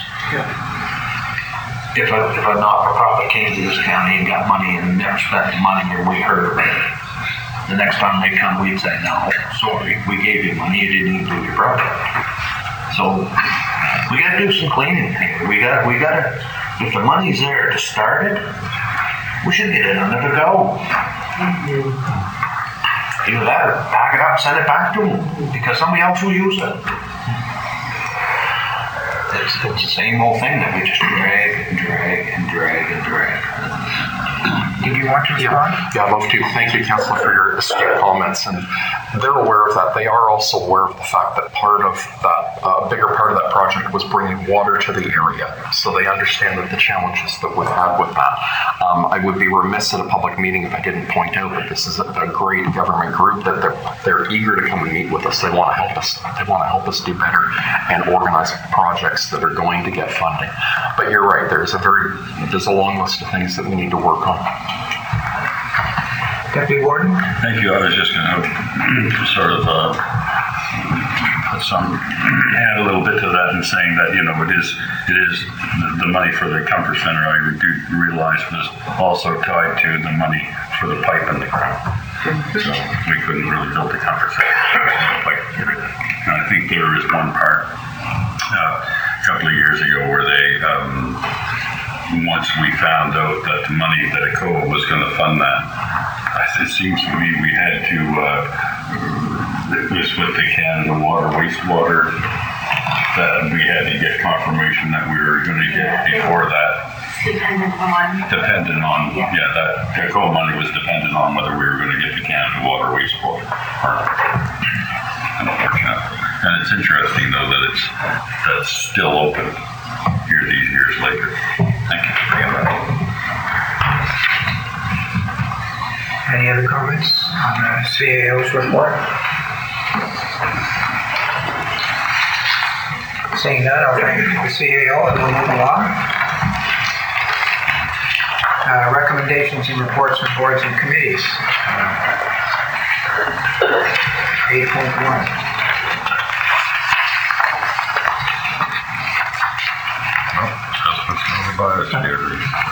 These ones need motions for, Pardon me? these ones need motions because they're for these ones need to be received for information by motion. The clerk tells me that these first two, 8.1 and 8.2, need to be received for information. They were distributed. Moved by Councillor Hudson, seconded by Councillor Longmire. Any discussion before we call the motion to receive them for information?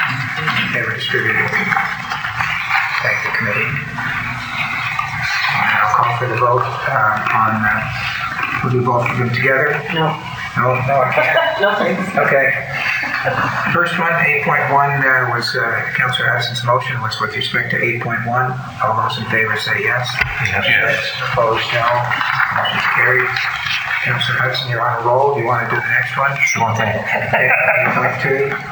Councillor Longmire, do you second? Yes. Is there discussion with respect to the report? So a summary, if I may. Sure, go ahead. The summary of the forest harvesting approvals for Southwest Nova was presented. I've hung those on stage right over here. So all of your districts are in there somewhere. And if you're interested, you can look at which one it is and see where the harvesting will be taken care of, be happening in your district this year. Thank you. Any other discussion on 8.2? And now I'll call for the vote. All those in favor say yes. Yes. Opposed, no. Motion's carried. 8.3.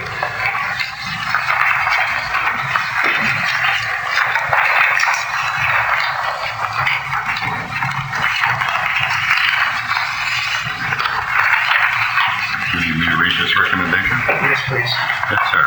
8.3, 2022 10-10-28 Physician Recruitment and Retention Committee. That Municipal Council amend AM-1.4.9.1 Medical Assistance Recruitment Program Policy as circulated, 7-day notice. Is there a seconder for that? Councilor Crouch seconds. There was this morning, Ms. Campbell circulated the policy in a different format. One had in your package. You should have it on your desk. Councilor Khan, if you want to say something. Yes, it says it supports on item 6, physicians and nurse practitioners.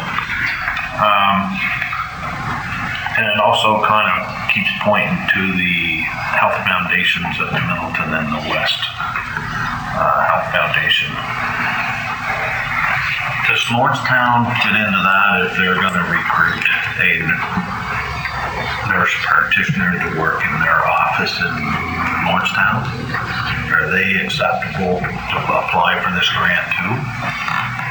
Councilor Prout, you're the chair of the committee. Can you respond? I don't want to put you on the spot. Somebody else can. That had come up during discussions, and I'm trying to recall what Councilor Longmire.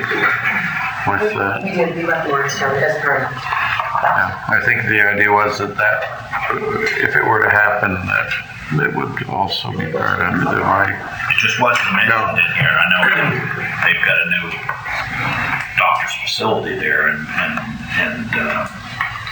health facility. Right. Revamped. They do, yeah. And I know they're trying to get a nurse practitioner to come in there, so it would be nice to be for Brad to be able to pass that on. That if they want to read the policy and see if it fits how they're doing it, then they should be allowed to apply for it, same as the two foundations. I believe if you read number 1, Counselor. Sorry, number 2.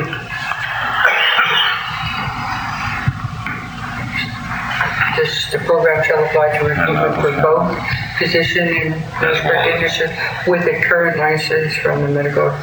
Keep going, who become work.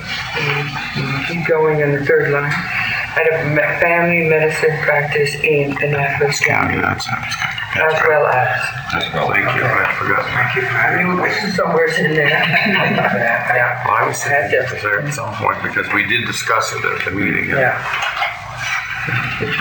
Take out all the words, just make it tidy. It was confusing. Councillor Hudson? Yeah, it's just a quick clarification from my perspective. Is that a family medicine practice? Is that meant to indicate that that would be a collaborative type practice?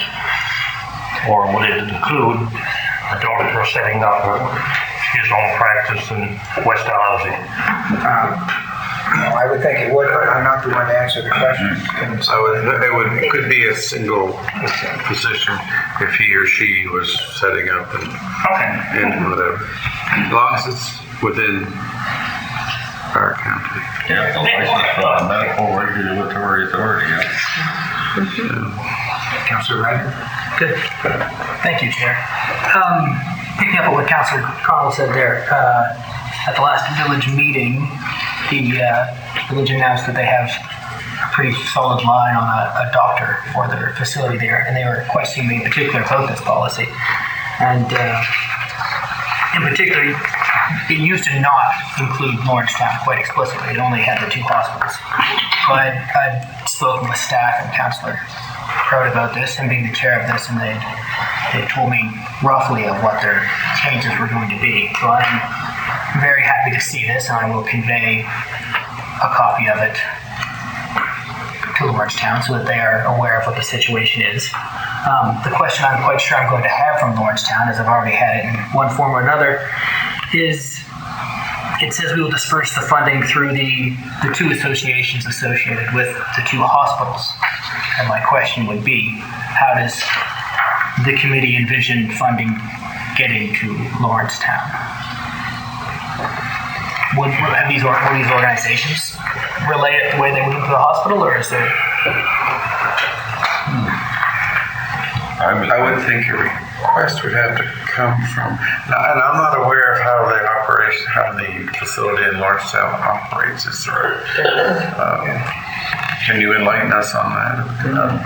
Is it like is there a board of directors? Is there I do not know, but I will ask them. If I could just add to that, we ran into this, as we all know, there's a history to this. We ran into a problem at the beginning where we couldn't fund the doctor directly through the Municipal Government Act, which is why we give the money to the hospital foundations, which we're allowed to do, and then they have a policy that we've seen that they would pass the money along. I would think that what should happen perhaps is that likely Soldiers Memorial Hospital should bring a new doctor in Lawrencetown under their would be so then there needs to be some other group that is a charitable type group that would be an umbrella organization for the Lawrencetown practice, I would think, just talking off the top of my head. I would think, I wouldn't, that's why I asked, what is there a board of directors? Is there somebody there that could act as an intermediary? If the ordinance stated we can't give money to directly from the council to an individual. It has to come through a process whereby there's a, like I say, an intermediary, a board of directors, or a foundation of sorts. I had posed these questions to them under our old policy because the similar problem was there before, but did not get an answer that I can enlighten you with. Perhaps if it comes to fruition, that one is a nurse practitioner or physician is duly recruited and so on, that if they're aware of the fact that there has to be some intervening group or entity, one would hope they'd be able to put one in place, or we could at least have discussions as to how to. But that, am I speaking out of turn? Deputy Warden? Thank you. The Lordstown group, where they have their clinic, they must have a group that runs it. There's not just one person running this Lordstown office, is there? Lordstown has 3 employees. Has 3 employees. Well, are they all self-employed, or are they all to work for an organization? They work for the village. The village. Well, then the Lordstown Village would solve that problem. If they're the group that is sponsoring this clinic, so to speak, then they are the ones I would think that would go through and make the application for funding from the county, either through themselves through the county, or they could go to either one of these other West Health Foundation or the Soldiers Memorial. I can't imagine it being a problem, to tell you the truth. There may be a problem, the same one we face, but Aren't the foundations geography based? Like Lordstown must fall within the geography of one or the other. They bought in Bridgetown, from what I understand.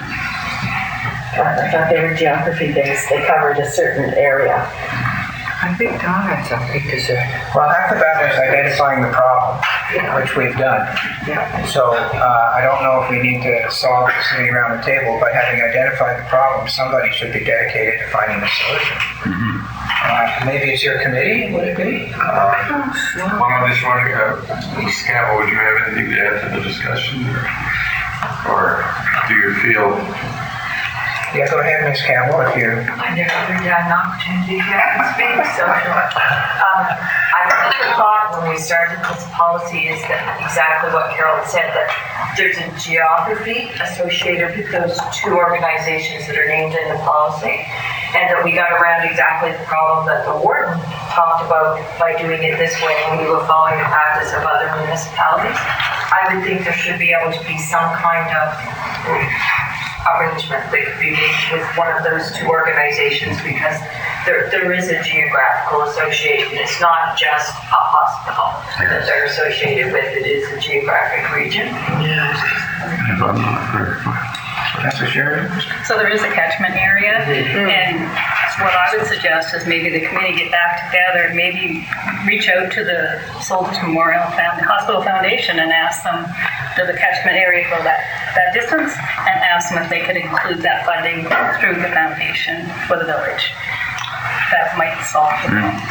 And along, if I may, along those thoughts, it's been a long while since I read some of the information on the Mid-Annapolis Valley The physician retention program, but I almost think at some point it was what I recall hearing or reading from Aylesford to Lordstown. It could be, but just to But confirm. just to confirm that, yes. Yeah, that's what I would do. I believe you're correct. That's what I was thinking. That's my recollection. But Councilor Bardo? So these funds are supposed to be intended to be central to organizations, but it says on item 2, who began working at family medicine practice in Annapolis County, as well as Soldiers Memorial and Annapolis County Health Center. Now, I assume that that's the boards, that's not physician groups. That's like the Annapolis County Health Board or Middleton Health Board, which would be doing the umbrellas. Where these filtered down from? Stuff like that. Councilor Sherry? I had this discussion with Dawn a little earlier. She had foundation in there, Soldiers Memorial Hospital Foundation. Just removes the foundation. It just means if they're working at the collaborative clinic or the Soldiers Memorial Hospital. So the foundation shouldn't have been in there. It says as well as. As well as the... Yeah, so an individual can come and set up their own practice, and they would still qualify. So we don't have to follow it through one of those two organizations. Yes. And we do. Traditionally, You do for the what I'm saying is this doesn't say we do. Traditionally, doctors have their own practices. They seem to be grouping together now. It's a little different theory than it was. But are we going to negate the possibility of somebody wanting to come in and take their own practice? And not have that qualified. But the way the statement is actually reworded, it says licensed authority in Canada who began working in a family medicine practice in Annapolis County. And then it says as well as Soldiers Memorial Foundation and as well as Annapolis Community Health Center. So that doesn't say that it's going to not funnel through those two organizations. It's leaving it open to other, primarily. And then the Middleton and Annapolis facilities are tagged onto that. So I'm just a little unclear on the meaning of this. If the intent was to funnel through those two organizations, those two, whoever's in that region, it goes against what this paragraph is saying. Isn't it all how you read it? I'll go to the clerk, if I could. So I believe item number 2 is talking about the county and including the towns. The town of Middleton, which has Soldiers, and the town of Annapolis Royal has the Community Health Center. And item number 5 dictates how the program funding is provided. It's either through that foundation or the Soldier Memorial Hospital Foundation. I think so. Number 2, the catchment is saying the county and the towns, not just in the county and excluding the towns. Reword that to say the county and the municipal units of Annapolis and Middleton. But so who's the umbrella for the county? We're throwing that back underneath the towns. I'm not sure that works. Mr. CAO. Ms. Campbell wanted to contribute something to this, so I wanted to invite her to. Thank you, Martin. Ms. Campbell? So number 2 talks about the eligibility. And number 5 talks about where the funding is provided. I mean, if it were the wish of this body to change number 2 and provide clarification as to eligibility, it wouldn't negate that number 5 clearly states where the funding is provided to each one of those organizations. So I had, from the conversation at committee, gathered that the eligibility wanted to be provided to someone who went to work at Middleton Hospital, for example, or at a family practice at any place in the county. Right. What happens if somebody opens a practice in Middleton but not at the hospital? Yeah, go ahead. So when Carolyn was saying that she felt Annapolis County was including the geographic region, that had been my understanding at committee level as well. That the reason we didn't say in the county of Annapolis is because Annapolis County is the geographic region that includes the towns. Well, Annapolis County, you could interpret, doesn't include the towns. You could interpret it that way. To be clear, it seems to me it should be in Annapolis County, Middleton, or Annapolis Royal, period. Yeah, that's what you were going to say, or? Go ahead, Councillor Lawler. Yes, but you know what, we're just beating this to death. I really think we do need to include, because we can't make an assumption that Social Memorial Foundation or the Annapolis West will hand off those funds to an independent practice in Lordstown. It's really a new anomaly again. And so, we could either reach out to those two groups and say, is this within your responsibility, right? And they might say, no, that isn't, because we are clearly mandated for just the collaborative practices in those areas, like the Middleton Collaborative and the already existing collaborative practices, because they are actively recruiting, right? So I think we do need to just ask the question, and then include whoever that governing group is that's going to oversee the Lordstown practice. Right? I know Kurt Lyson with the Ferguson and Bridgeton is actively involved with that space, and they've cited a nurse practitioner, and as well as Councillor Redden has said, they're pretty solid on a family practice physician. So I do think it is outside of what we've seen here. Yeah, and there's two questions. The other is the one I raised: if a doctor sets up in Middleton or Annapolis, but not at the hospital, whether that's included as a practice in Annapolis County. I think it should be clarified. Yeah. So maybe we should just refer it back to the committee on the 2 points. Is that? I'm looking around the room. So would someone move to, table the motion and remit it to the committee? Madam Clerk, is that the right way to word it? You can just refer to the committee for more information. Refer to the committee. And someone move to refer it to the committee. Councillor Bardo moves, seconded by Councillor Redden. Any further discussion? I'm just wondering if in the meantime, if we could get information from the group in Lordstown, and perhaps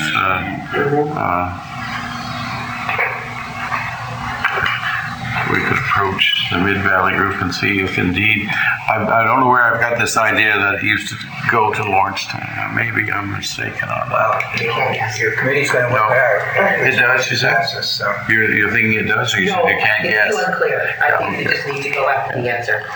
Madam Clerk? Yeah, I think you have to change it to table and refer to the committee for more information, so that once the committee comes back with more information, you can raise the question back from the table and move forward, because it's been moved and seconded. Yeah. So the motion is to table and refer to the committee. And it's been moved and seconded. Further discussion? Seeing none, I'll call for the vote. All those in favor say yes. Yes. Opposed, no. Motion's carried. Thank you. Where are we? 9.1 has been moved, and I spoke to the clerk, and she tells me we don't need a motion to move it, but it's on the agenda. So we'll go to new business. 10.1.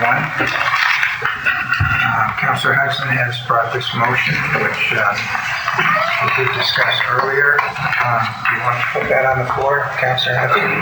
Yes, I will put that on the floor. I don't really want to add anything much more to what I previously said. I guess there's all kinds of good reasons why. You should move it first. And we'll Okay, I'll move that motion. Well, you'll have to read it. That municipal staff prepare a capital budget for the 2023-24 fiscal year for presentation to council at the December 13th, 2022 committee of the whole meeting. Seconded by Deputy Warden.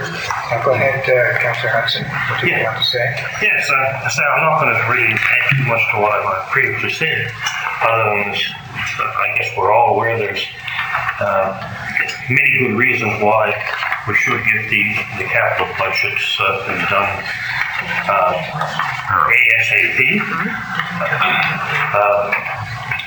Year after year, we look at things that are carried over, and I think the early approval of the capital budgets allows time for RSPs to be issued and all that kind of stuff done, so that come summer we're off and running with the projects and people can have these. Other than that, I still think that the heavy lifting here is with Mr. Young. Okay, he may have to consult with finance regarding monies that may be in various reserves that he may want to use. But I still think that the heavy lifting, I guess, is with him. He's the one that would have basically the list of the various projects that he would want to complete next year. We did have a discussion on this earlier, and the information for both Mr. Young and Ms. Anderson was that they would have difficulty meeting this timeline this year, but the idea was that in future years they would, if your motion passed, then that would be, they would do their best to meet it. So do you still want to leave it that you want to have this motion go forward for this year, or do you want to change it and just say that a capital budget for future fiscal years before presentation to council at the December committee? Okay. No. Is that what you'd like to do? I'm agreeable to that. Okay, so who seconded that? Deputy Warden, is that okay with you, Deputy Warden? That's fine. I see Mr. Young back there. Did you want to say something? Yeah, this is an unusual year because we're trying to get all the finances together. But I could support, and I think when we have our finances aligned, having a capital budget to the committee of the whole in November. Because the longer out I have, the better chance we have of getting projects tendered during the winter, where we're not waiting until contractors already have projects and they're going to get higher prices. If we can be first off the mark with some of our projects, we'll get better prices.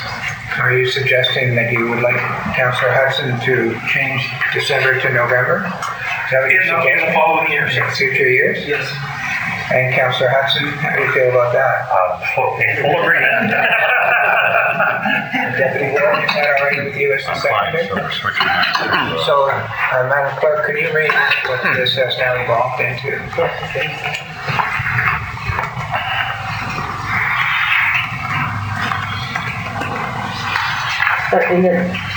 That municipal staff prepare a capital budget for presentation to council at the November committee of the whole meeting.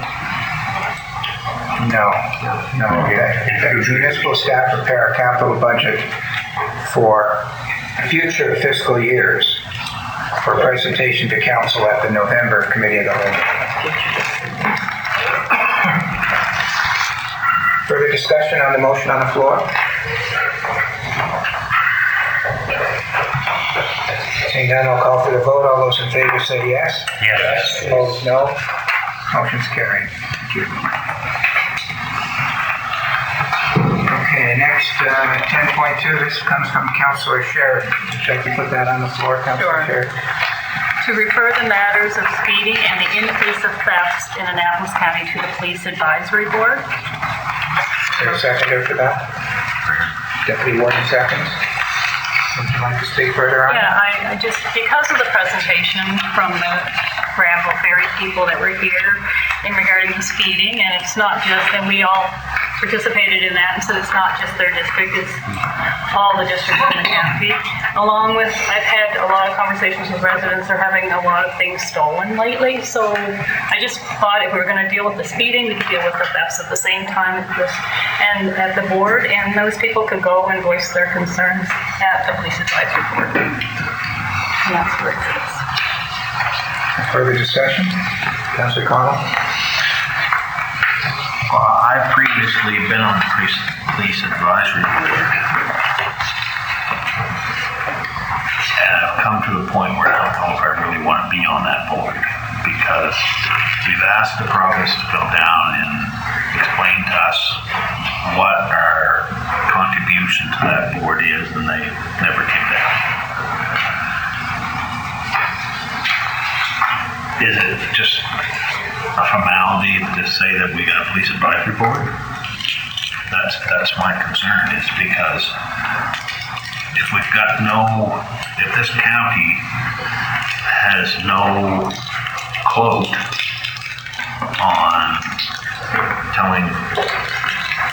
RCMP what we'd like for policing, why are we beating ourselves to death? Either we do or we don't. But it doesn't seem like justice wants to come down and clear that up on what authority we have having a police advisory board. Because over the years of being on council, we have tried to drive the RCMP services for Annapolis County as community policing. But everyone around this table sees that we don't have any community policing anymore. And so if we can't go back as an advisory board and say, we want to see an improvement on community policing, and these are our issues, then why are we going? If they're going to say, no, we're going to do this, and not do what we're asking of them, then what's the use of the board? Is it just a stat that we've got a police advisory board, or is it something that the county can drive to control? And that's my issue set on the board, is that. Ms. Campbell, can you help out Councillor Connell with the authority of the Police Advisory Board, or that whole relationship between the county, the Police Advisory Board, and the police? I'm putting you on the spot, and if you want to not answer, that's fine. Oh, no, we never not answer. I guess the first thing is we're required to have that in the Police Act, but there isn't any real authority in the Police Act. It's supposed to be a forum for the public and council to give input to the RCMP, but there's no real authority provided to have anything that's brought up at those meetings done. It's really a public forum. It's supposed to be a public forum and an opportunity for concerns to be brought before the local RCMP personnel, or basically the detachment commander. However, I guess I could suggest that this body, Police Advisory, also acts as an advisory group to council. And so council might have some leverage or latitude in what they might like to do based on what they hear at the Police Advisory Board. So if a recommendation came from that Police Advisory Board, council could decide, for example, to contact Department of Justice to follow up. There are options that you could come up with at the council table. Madam Clerk, would you like to? Yeah, one of the main priorities of the Police Advisory Board is to help the RCMP set their operational plans for the year and what the county wants to see them focused on. Speeding, thefts, yeah. So I remember Councillor Connell at one point when you were on the board, and I might add that the board has not met in the past 2 years since COVID, even though they're supposed to meet twice a year at the least. I can remember you saying you went back and got input from people at work or gave out questionnaires on trying to help them decide what the priorities in the community should be. You were one of the ones who actually went to your community and asked those questions and brought that information back to them as they set their policing priorities. It's not to be part of their HR business or any of that, so it's almost an intermediary between the public and the RCMP. That's what I'm saying about sitting on the board, is that I've been on the board for the last 2 years. No meetings. No communication. The only time we had a communication with an RCMP officer in the last 2 years was last month, or the first of them. That's pretty discouraging when we see what's happening in our community. Our communities are questioning the railroad. It isn't that we pay a little bit of our tax money. We pay a heck of a lot of our tax money for RCMP coverage. And I thought at one time that we asked the Justice Department to come out and just explain to us what our purpose is. But they never came out. They don't want to come out. So is it a formality that, yes, it's mandated by the province, but it's a committee that doesn't mean that? That's my issue is that if it's a committee that representation from this council sits on it, and we're not dictating to them what they do, except for this council wants more community-based services. The money we're paying them, they should listen to us. Because to me, this is where the fact of why communities want to get rid of the RCMP is that they're not doing what the communities are asking of them. They have their own mandate. And it's very frustrating to see that it's gotten worse over the years because at one time we did have kind of a very good communication with what the community wanted out of the RCMP, and they wanted more presence in the community and stuff like that, and they tried to achieve that, but it just seems like they don't do it. And that is a lot of the issue is that yes, there's speeding, yes, there's thefts, yes, there's this, yes, there's that, but the biggest complaint is that no one ever sees it in the communities. And every time you talk to a police officer, oh, we're down on staff, we haven't got the time, we're involved with this, we're involved with that. It's pretty discouraging to spend that kind of money and get what service we're getting. And if that's all we are is a lip service to them, other than that, we don't care want to that. I don't want to be on that committee because if it doesn't do any good for our citizens, then I just don't want to be a piece of just a paper trail and nothing comes of it. Because our communities need it. We are faced with speed. We are faced with a lot of mess. And the biggest concern right now in our communities is that somebody's going to take the law in their own hands, which they already have. And who's going to get charged in that offense? The guy that stands up for his own ownership and hurts somebody that's trying to steal something.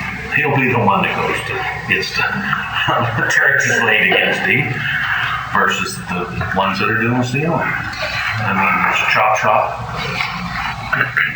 One house from the RCMP station. They stole a $60,000 tractor from P&A, but don't want to charge it because they already got some charges against them. So what's it telling the community? And they've already had a handful of young gentlemen go there and demand their stuff back, where they destroy the place. And what they do, they brought out their stolen goods and gave them back to them. The RCMP didn't do anything for them, but the citizens are starting to take matters in their own hands. And somebody is going to get charged in the end for trying just to secure their own properties.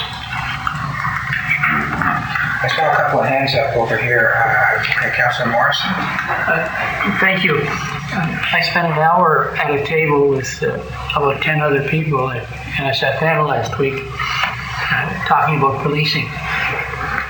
And I think Councillor Cotw must have been hovering in the corner because everything he said, they said. The views range from there is no community policing in the province of Nova Scotia to what is the alternative to the RCMP. The alternative is municipal police forces or regional police forces. But don't think they're going to cost any less money. In fact, they will probably cost more. And a couple of municipalities are waiting to see what happens with the study that's being done in Cumberland. But there is great unrest throughout the province about the state of policing. Thank you. Councilor Longmire. Thanks. So, going back over the past 3 years and knowing that, although not to make an excuse, but COVID slowed down much of the regular business for many different businesses, and the policing would definitely have changed. Was the presence, acceptable 5, 6, 8 years ago? I'm not so sure. But things have definitely changed. And definitely people are annoyed at the lack of what they consider to be adequate presence. And we're seeing it with speeding and stop signs, running stop signs. Everyone's writing their own rules.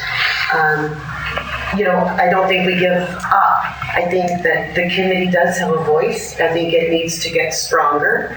And I think that, if justice has been asked to attend or come down and speak, then we need to put that pressure out from the committee through council. I was really grateful for the RCMP officer who attended our session, and he clearly used those words that they want to hear from us. It's just that things and human resources were, challenged. There's just a lot changing around us. So I think there's a lot of questions that can be answered by justice. We do deserve more. We pay a lot. And the expectations are going to become greater in the future as they are already presenting around us in our communities. So I just think we just need to put a greater foothold on expectation. Thanks. Deputy Warden. I drove to Halifax the other day, and I drove all the way to Halifax. Did about 120 the whole way. Never saw an RCMP car. Never saw one going into Halifax. Or a city police car, as a matter of fact. I was in Halifax probably a day or two before I saw one. And when I was on my way home on Friday, I saw one RCMP car, and he just turned on the highway, and I was doing 120, and he never even looked sideways. And I also live in a great community, in my little borough, and in Granville, and my little borough in Upper Clements. Although it didn't work for the theme park, which is across the road.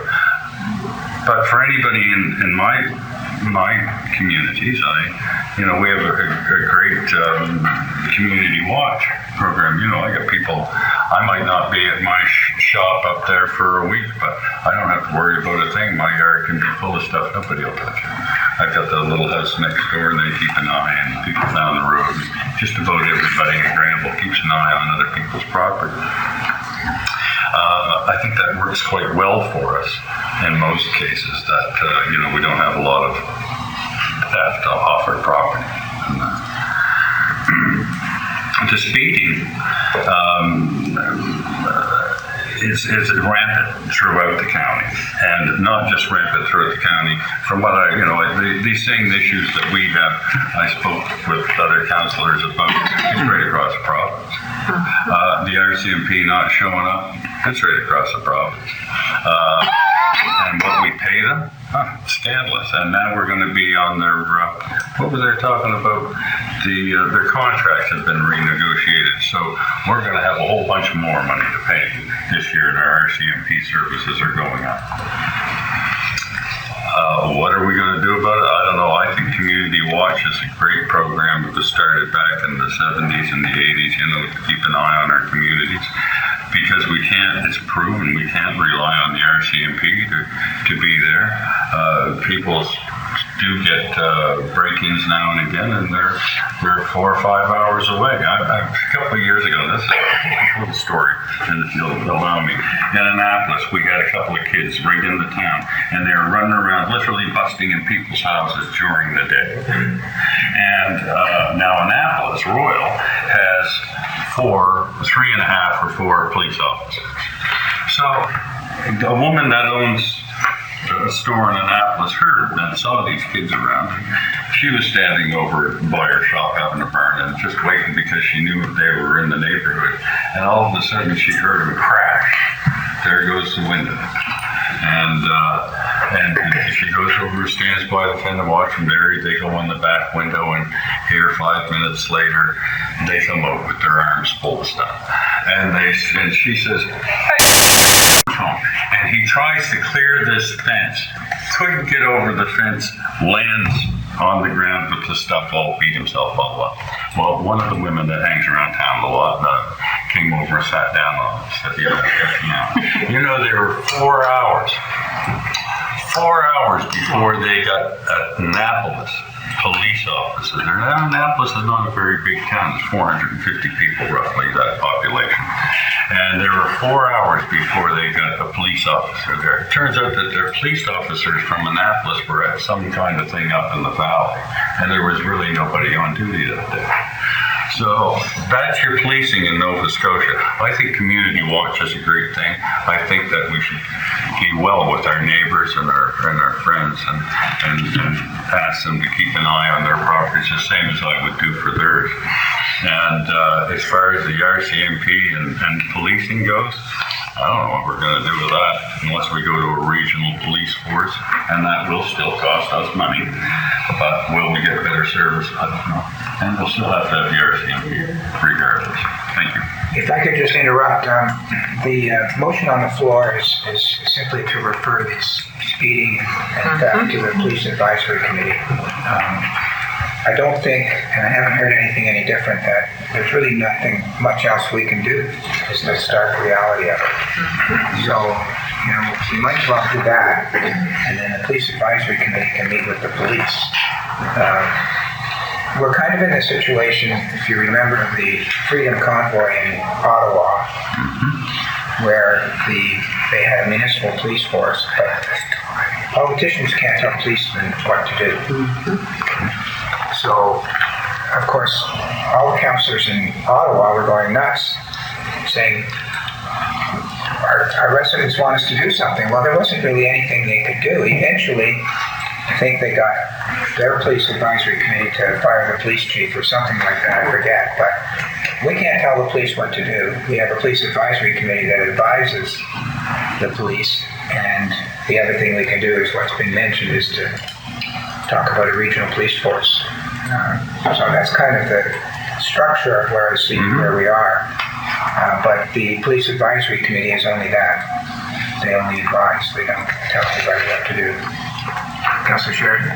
No, I was just going to say we have to start somewhere, but you clearly stated that. So that's Question. Question's been called, and I don't have anybody else on my list at the moment, so I'll go to that. I'm going to call for the question. All those in favor say yes. Yes. Okay, those opposed, no. Motion is carried. Thank you. Next is the digital flashing speed signs. This is my motion, so I'll pass the chair to the Deputy Warden. And I'll read it for the record. It's long. I move that Council direct staff to determine the cost of purchasing 3 digital flashing speed signs and determine what approvals, if any, are required from transportation and renewal infrastructure renewal for the establishment of 3 of those signs. 1 at each entry to Granville Ferry and 1 on Church Street heading south where the speed limit lowers. And for staff at the December of the committee of whole meeting to provide council with the results of its investigation and with a recommendation to council with respect to the purchase and establishment of the signs and staff's advice as to whether there are currently funds available for the purchase of the signs or whether the cost should be included in the 2023-24 capital budget. Yes, sir. You're the chair. Oh. Seconded by Councillor Morrison. I don't think I have to speak further on it. We spoke about this last meeting.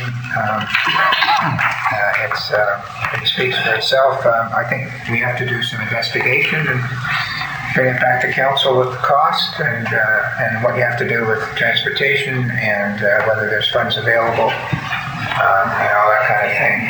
So that's where I am. It's been like that for 50 years. I think if we wait another 30 days to get the information, it won't hurt anybody. Councillor Morrison. Thank you. I want to tell you a story about speed signs. Oh, maybe 8 years ago or 10 years ago, we raised the subject in council and for quite a while, nothing happened. And some of us learned that the appropriate members of staff were not in favor of speed signs. We finally got a couple of speed signs, and the concept was that they would be placed in one area for X period of time and moved to another area. I had one on the Cornwallis Strip in District 6, and that was it. Never reappeared over the years because the person or persons who didn't like speed signs in the first place and who didn't want to buy them dragged feet with regard to their movement throughout the county. I'm in favor of the principle behind this motion, but I don't know why we are not paying attention to the rest of the county. And my view would be that we try to massage this motion so that it is not location specific, so that we find out what's the cost of the speed signs, how many can we afford, and then look toward placing them in the places where we think they are needed best. And obviously one of those places is over in Philadelphia, but I sure love one in District 6 as well. Thank you. I don't have any difficulty with amending the motion to reflect that, because I did, you all know that after I put this on the agenda, there were other councillors that said, how about some other places? So I'm just trying to get the ball rolling. I'm happy to. So could I continue with the proposal? An amendment? Well, I'm prepared to, as the mover, to change my motion to reflect what you're saying. Okay. You have a suggested amendment? Yeah. Okay, Carolyn? Yeah.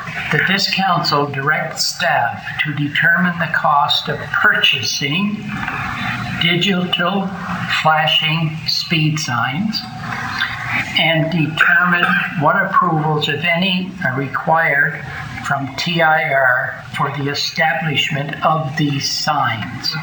Full stop. And for staff at the December Committee of the Whole meeting to provide council with the results of its investigation and a recommendation to council with regard to the purchase and establishment of the signs and staff's advice as to whether there are currently funds available for the purchase of the signs or whether the cost should be included in the 2023-24 capital budget. That's fine with me.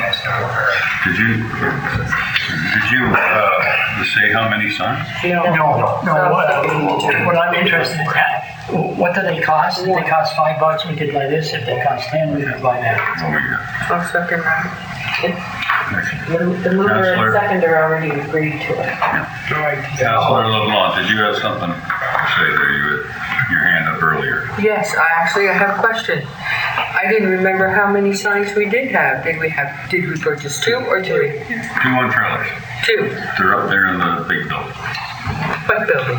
The one we visited in Richmond. How it works in Richmond. He says 1. 1 on a trailer, 2 pole mounted signs. Oh, okay. 1 in Bridgetown, 1 in Redwood. So they are all working. That was my next question. The one up in West Paradise is not working. There are some computer glitches. That's a little problem. So IT is looking into it. Okay. So we have 2. So technically we have 3. Correct. Okay. I'm not sure what vintage the pole signs are. Okay. Thank you. Councillor Ridd. I want to get into the storytelling. Got NSFM this past week. They had one of their vendors was there. He sold these sorts of signs, so I had a good conversation with him. It was quite interesting. He told me that these signs, I suppose it depends on vintage, don't just flash at you when they record your speed. They record your speed and they record how your speed changes. And that HRN is currently doing a lot of work with the data that they've been collecting from speed signs. And if they've got something done, I thought maybe our staff could talk to their staff. We could take advantage of all this work they've done on their data. Because, well, that really wouldn't cost us anything. And be nice to get that from HRM. The other thing I thought, at first I was very much against this motion as it was written for the same reasons that it was amended. It's a little too specific. I'm very interested in speed signs if they're effective. But I'm kind of about like, well, let's pick, we'll spend X number of dollars on speed signs and that'll buy us however many speed signs we have with that, which is I've already said. But also, the location strikes me as something that might fall under a traffic authority if we had one. And so that might be something there in the future. Those are my notes.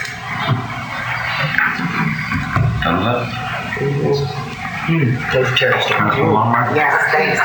So as well, attending the NSFM, it was really great to chat with the gentleman that had that display there. And, using that data, we have to be willing to use the data, collect it, analyze it, and put action to it. So as Councillor Morrison had suggested, although this was a great beginning point to recognize the importance of Granville Ferry, we know why they've come forth and presented, and so important it represents now so many more districts, if not all. I am impressed that we've moved on and grown that motion to include all of the county. We need to. We have to show that commitment is going to be reflected throughout the totality. So thank you for that, and leave it there. Absolutely. I'm working around. Yeah. I was talking to the people at NSFM as well. There's a couple of vendors there. One thing that I didn't realize was the versatility of these machines. Like, it's not just a flashing sign that you see in motion and you slow down. They have built-in capabilities with data storage and stuff. Even a lot of time when they're not flashing, they still can be recording. So there might be some use in that aspect is to turn on, turn off, and see what happens with the traffic, whether it's operating or not. And it's good data that you can forward to the ERCP to use it. So time of day, whatever, these things are occurring so that they can actually know when the best time is to set up their little speed trap or whatever to catch any individuals that are ignoring the signs. But there's more to them than what I thought. They're all set up Bluetooth, so whoever's in control of them can go up to them, recalibrate them, set times, do all kinds of wonderful stuff with them, and download data. Just once they get within range of it, they can just collect that data and take it back to the office and do whatever they do with it. But I think just hearing their capabilities I thought that they were using tools before I knew that, just to slow people down. I know a person, every time I drive by, I want to see, I'm looking down the street. It makes most people think. We might have few that's not, but I think the presence of these places is very important. I think it really does its job to the level it can. And maybe for those individuals that keep staying by, they're going to get caught on the data. And that's one RCP, I can hope that we can set up and capture the individuals and it stops for the ones that are ignoring. But I had a good little chat with a couple of the representatives up there, and it's encouraging. Councilor Collins. Well, I'd like to see prices on portable ones and stationary ones, because going into heavily residential areas is one thing, but if we would like to see them throughout our county and different areas of our county, it would be nice to have portable ones that we can move around, because obviously we're not going to buy 500 of them, So to use every resident fare that's complaining about the speed, it's not always on that concentrated area like Granville Ferry, coming into Bridgetown up Church Street. It's the 201 where the impeller got killed last week. It's going over through the 362 to Margarettsville. That the gentleman jumped out in the middle of the road with a sledgehammer and threatened to throw it through the young fella's windshield. And that happened because he also threatened to throw a ball through the windshield of a snowplow. So, and I know the guy, and he had no problem setting out in jail. He's frustrated, he's tired, and nothing's happening. He's called the RCMP, and nothing happens. So, if we're going to purchase some of these things, I would like to see that we can make them some of them mobile, because I don't expect that you're going to put up, or we're going to be able to afford to put up stationary ones on stretches of highway that's rural roads. But the speeding also happens on those rural roads too. Anybody else? No? Thank you. In Alberta, what they do have is they have these cameras, and they would be attached to these speed signs, and they take a picture, and you automatically are sent a ticket. Period. There are no points taken off your license, from what I understand, but you have to pay the point. It's after so many tickets. I think there's and it's an automatic. So I think maybe it would be something that we should look into as well. Now, I don't know how that would, it has to do with the insurance company as well, because something is that they might be ticketed for speeding or whatever, or turning on a right-hand turn when you're not supposed to, or da-da-da-da. It doesn't affect your insurance, because you're going to be paying your ticket, and that's part of the insurance they pay for vehicles. That part I don't understand. But it would be interesting to kind of look at a cost of what one of those might venture to buy, if it's going to reap the fact of instant, here's your speed, you went over, ticket's coming in the mail. And it's like it would remove some aspects to maybe it's just a job for the RCMP. I don't know where it goes. It must go to the RCMP detachment and they send it on, whatever. But it could be of interest. I don't know if Mr. Young, I'm sure he knows more to this aspect than because he was in Ontario. Well, they had it in Ontario. I'm quite sure that there'd have to be a change to our police act in Nova Scotia. Definitely, but it's certainly something that could come to the police RCMP is advisor. under federal, right? Yeah. So We're the police advisor. I don't know. I asked that specific question to the Department of Transportation last week, and there's no laws in Nova Scotia right now to use photograph radar. But I do agree with you on that point, but there's nothing that says that we can't raise the issue. Yes, but you wouldn't want to find thinking you could use them because there's no provision to use photo radar in Nova Scotia. Just, I would accept the fact that we look at a price. Just check it out. So we're back to we will, and I'm sure Councilor Morrison's motion covers all that. I'm going to call this question. Is everybody done talking to that? All in favor of Councilor Morrison's motion? The Ward's motion? You amended it though. No, I amended it. Oh, so everybody's all happy? All those in favor say yes. Yes. Yeah. I'm handing the table back to you. You can have it back. Next is, where are we? Hillside? Hillside. Yeah.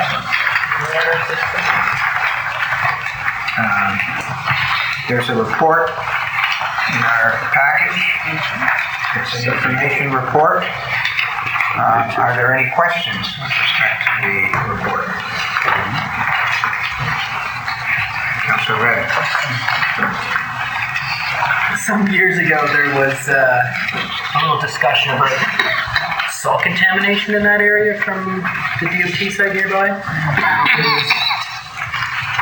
Mentions that there may be funding coming into this project from that. I was wondering if I haven't heard anything about that in a year and a half or more, so I was curious if there's any update. I see a hand up with Mr. Young back here, Councilor Reddick. Yes, that's over on the houses on the other road. What is it called? Cape Road. Cape Road. There's houses along there that have contamination issues. Long term, the intention would be for Hillside. That's why we moved it out to the main to the 201, is to loop back around to Highway 8. Because like I understand, Highway's ran an orange line from Highway 8 down to their depot to connect up for their salt brine solution that they use on the roads in the winter. So we might be able to take advantage of something like that down the road. But right now, this system is not dealing with the salt contamination issues.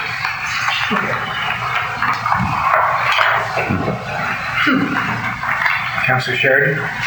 So the revised budget, it went up over 200,000, and I realized it doubled the amount of users in the area as well. And it's talking about financing, allowing the customers to finance. Just wondering, in our end of it, where would we be taking the borrowing from for the county to loan the money to the resident? Mr. Young, were you going to answer that? Well, I was just going to talk about it in general, but I am looking at it specifically. Go ahead, Mr. Young, you've got the floor. Okay, so this would be our contribution, and we would actually take a venture long-term to finance this. And we go as long-term as we can. And just the strategy behind this, I know when we had our initial discussion, people were saying we want to pay it off right away.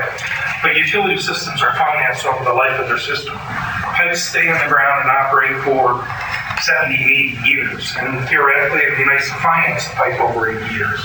But we can't do that. So Angela and I sat down and she looked at this. 30 years makes sense. We can finance it. It's a little more palatable for the customers. Bottom line, we need to grow our systems. And this is kind of a way to make it happen. So if I can follow up, with the interest rate rising and we're behind trying to get debentures now, there's going to be 2 more rate hikes from the Bank of Canada come spring when we get the debenture. What do you project that the rate is going to be? Are we going to have to raise those customers? There's a couple options. We looked at, we can take a debenture, but the debenture rates are really high right now. The variable rates are really high. So in the interim, we also have the option of water reserves in the interim, and then we're debenturing that back from the ratepayers until we can get a favorable interest rate that we feel comfortable with providing as well. So there are a few options right now in terms of variable. We're looking at 5.2%. In terms of long-term debenture, we're looking at 6%. It's probably not going to be much lower come spring. So I would say we need to find something in the interim that makes it affordable for both the residents and the municipality, and then look at longer term options when we get a little bit of interest rate relief, which we should see towards the end of 2023. So you mentioned the water reserves. I have no idea how much is in the water reserve at this point. Do you have that information? I can pull that up right now.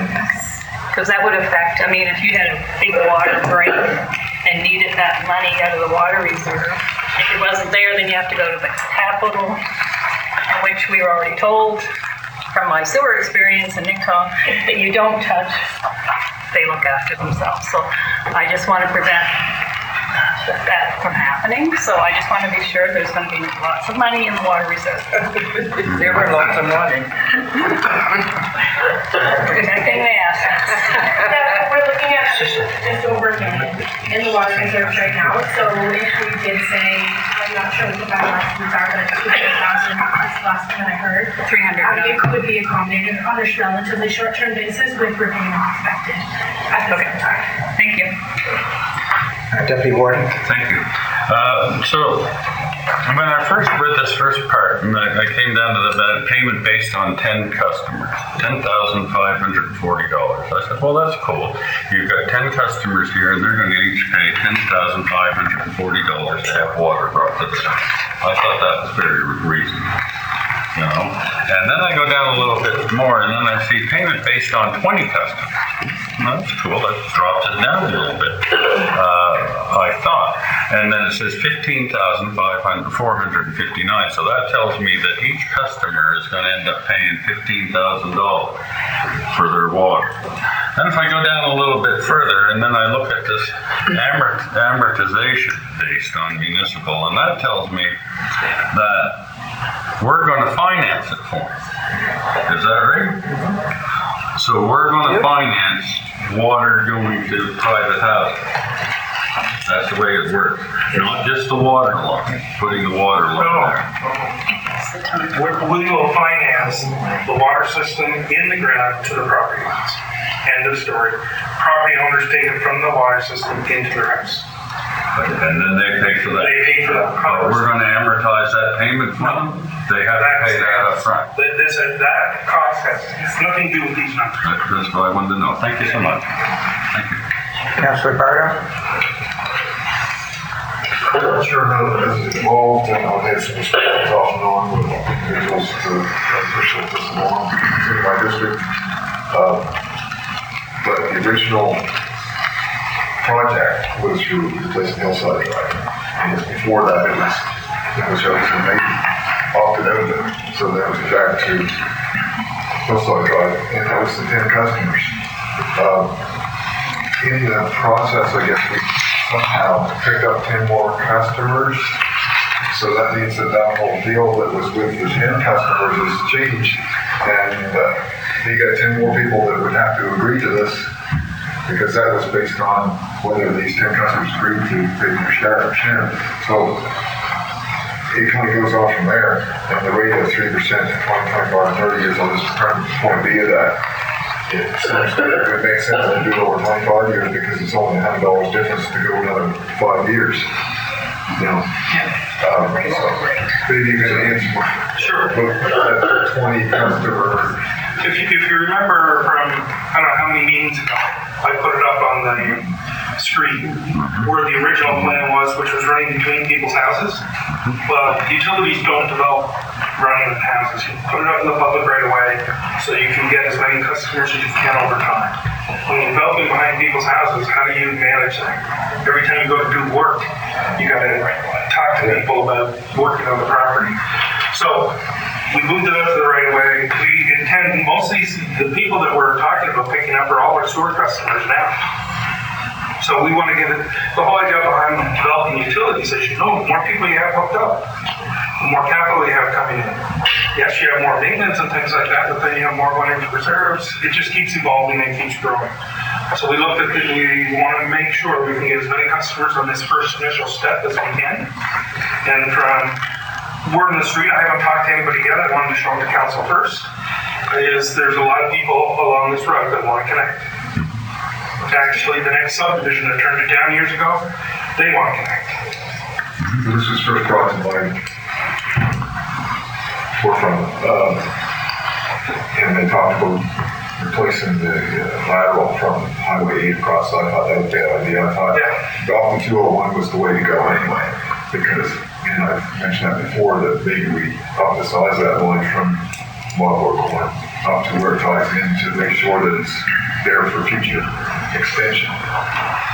So That's our intention. I think that's a great idea to continue down that road, because if we get this water infrastructure place, it should be expanded. Yeah, so we agree. Finish, Councillor Carter? For now. Councillor Cotw? I just want to say that, to me, water is probably one of the most important things that I'm going to be looking at on the capital budget. And Hillside has been on the agenda for this council for at least 10 years, if not 15 years, and we're still talking about it. Air River Water has been on the agenda of the Natchez County Council for 10 years or beyond. I just hope this council can push those two water issues and get something started before I die.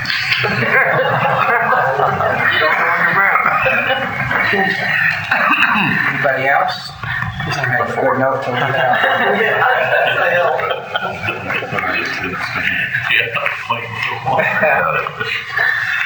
Nobody else?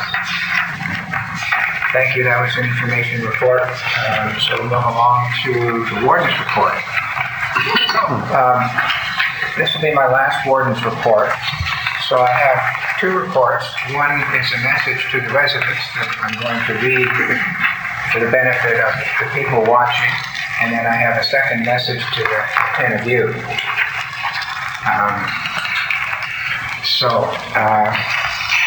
The first is a message to residents of Annapolis County. In October of 2020, I was elected as the councillor for District 3. As the residents of District 3 will recall, I ran to correct the financial problems then evident in the affairs of the municipality of the county of Annapolis. At the first meeting of the new council in November of 2020, the councillors elected me as the warden of the county for a 2-year term. In the first year of our mandate, the new council went a very long way to resolve the problems I ran to correct. We obtained a court order revoking the illegal transactions relating to the Gordonston School project. We resolved existing substantial litigation relating to waste management brought against the county by the other municipalities in the Annapolis Valley and by Valley Waste. We resolved existing substantial litigation brought against the county by an internet company whose contract the previous council had canceled. We resolved the existing regulatory charges against the county for operating a waste transfer station without approvals. We hired new lawyers. We made public the legal expenses the county had incurred.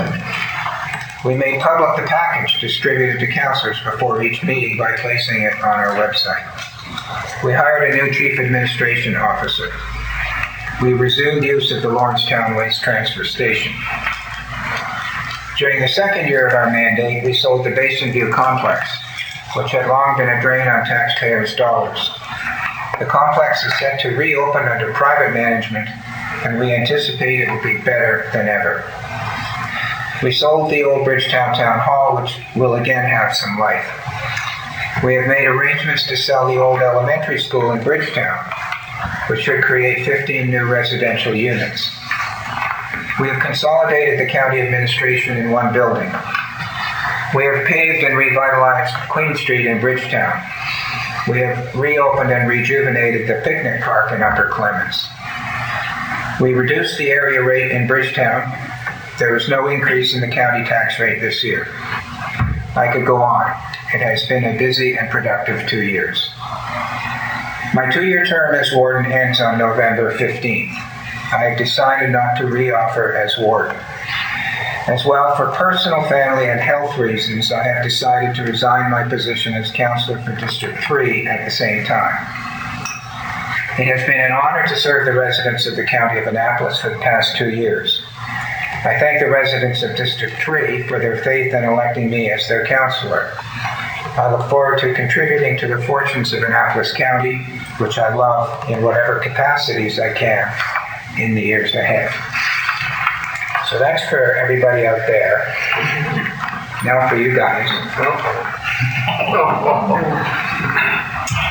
To the 10 of you, thank you for the faith you showed in me by electing me as your warden 2 years ago. I trust I met that standard. As I set out in my message to the residents, we as a council have achieved a number of accomplishments over the past 2 years for the benefit of those residents. You should be proud of that work. Most importantly, we have worked as a team. We have faced many difficult issues. Generally, we agreed on the path forward. When there was disagreement, it was resolved with understanding and without rancor. The 11 of us together have been through the crucible of difficult challenges over the past 2 years. When that happens, strong, everlasting relationships are forged. Consequently, when you and I see each other again in the future, we will continue to share that bond that we have established over these years. I look forward to that. I will watch with interest as you confront the challenges that lie ahead. I know you will do well. Thank you. So I think this might be a good time for an afternoon break. We'll come back and go in camera. Can you go in camera and then take your break in that free section? Okay. A motion to go in camera. Right here. Second. Councilor LeBlanc. All those in favor say yes. Yes. Opposed, no.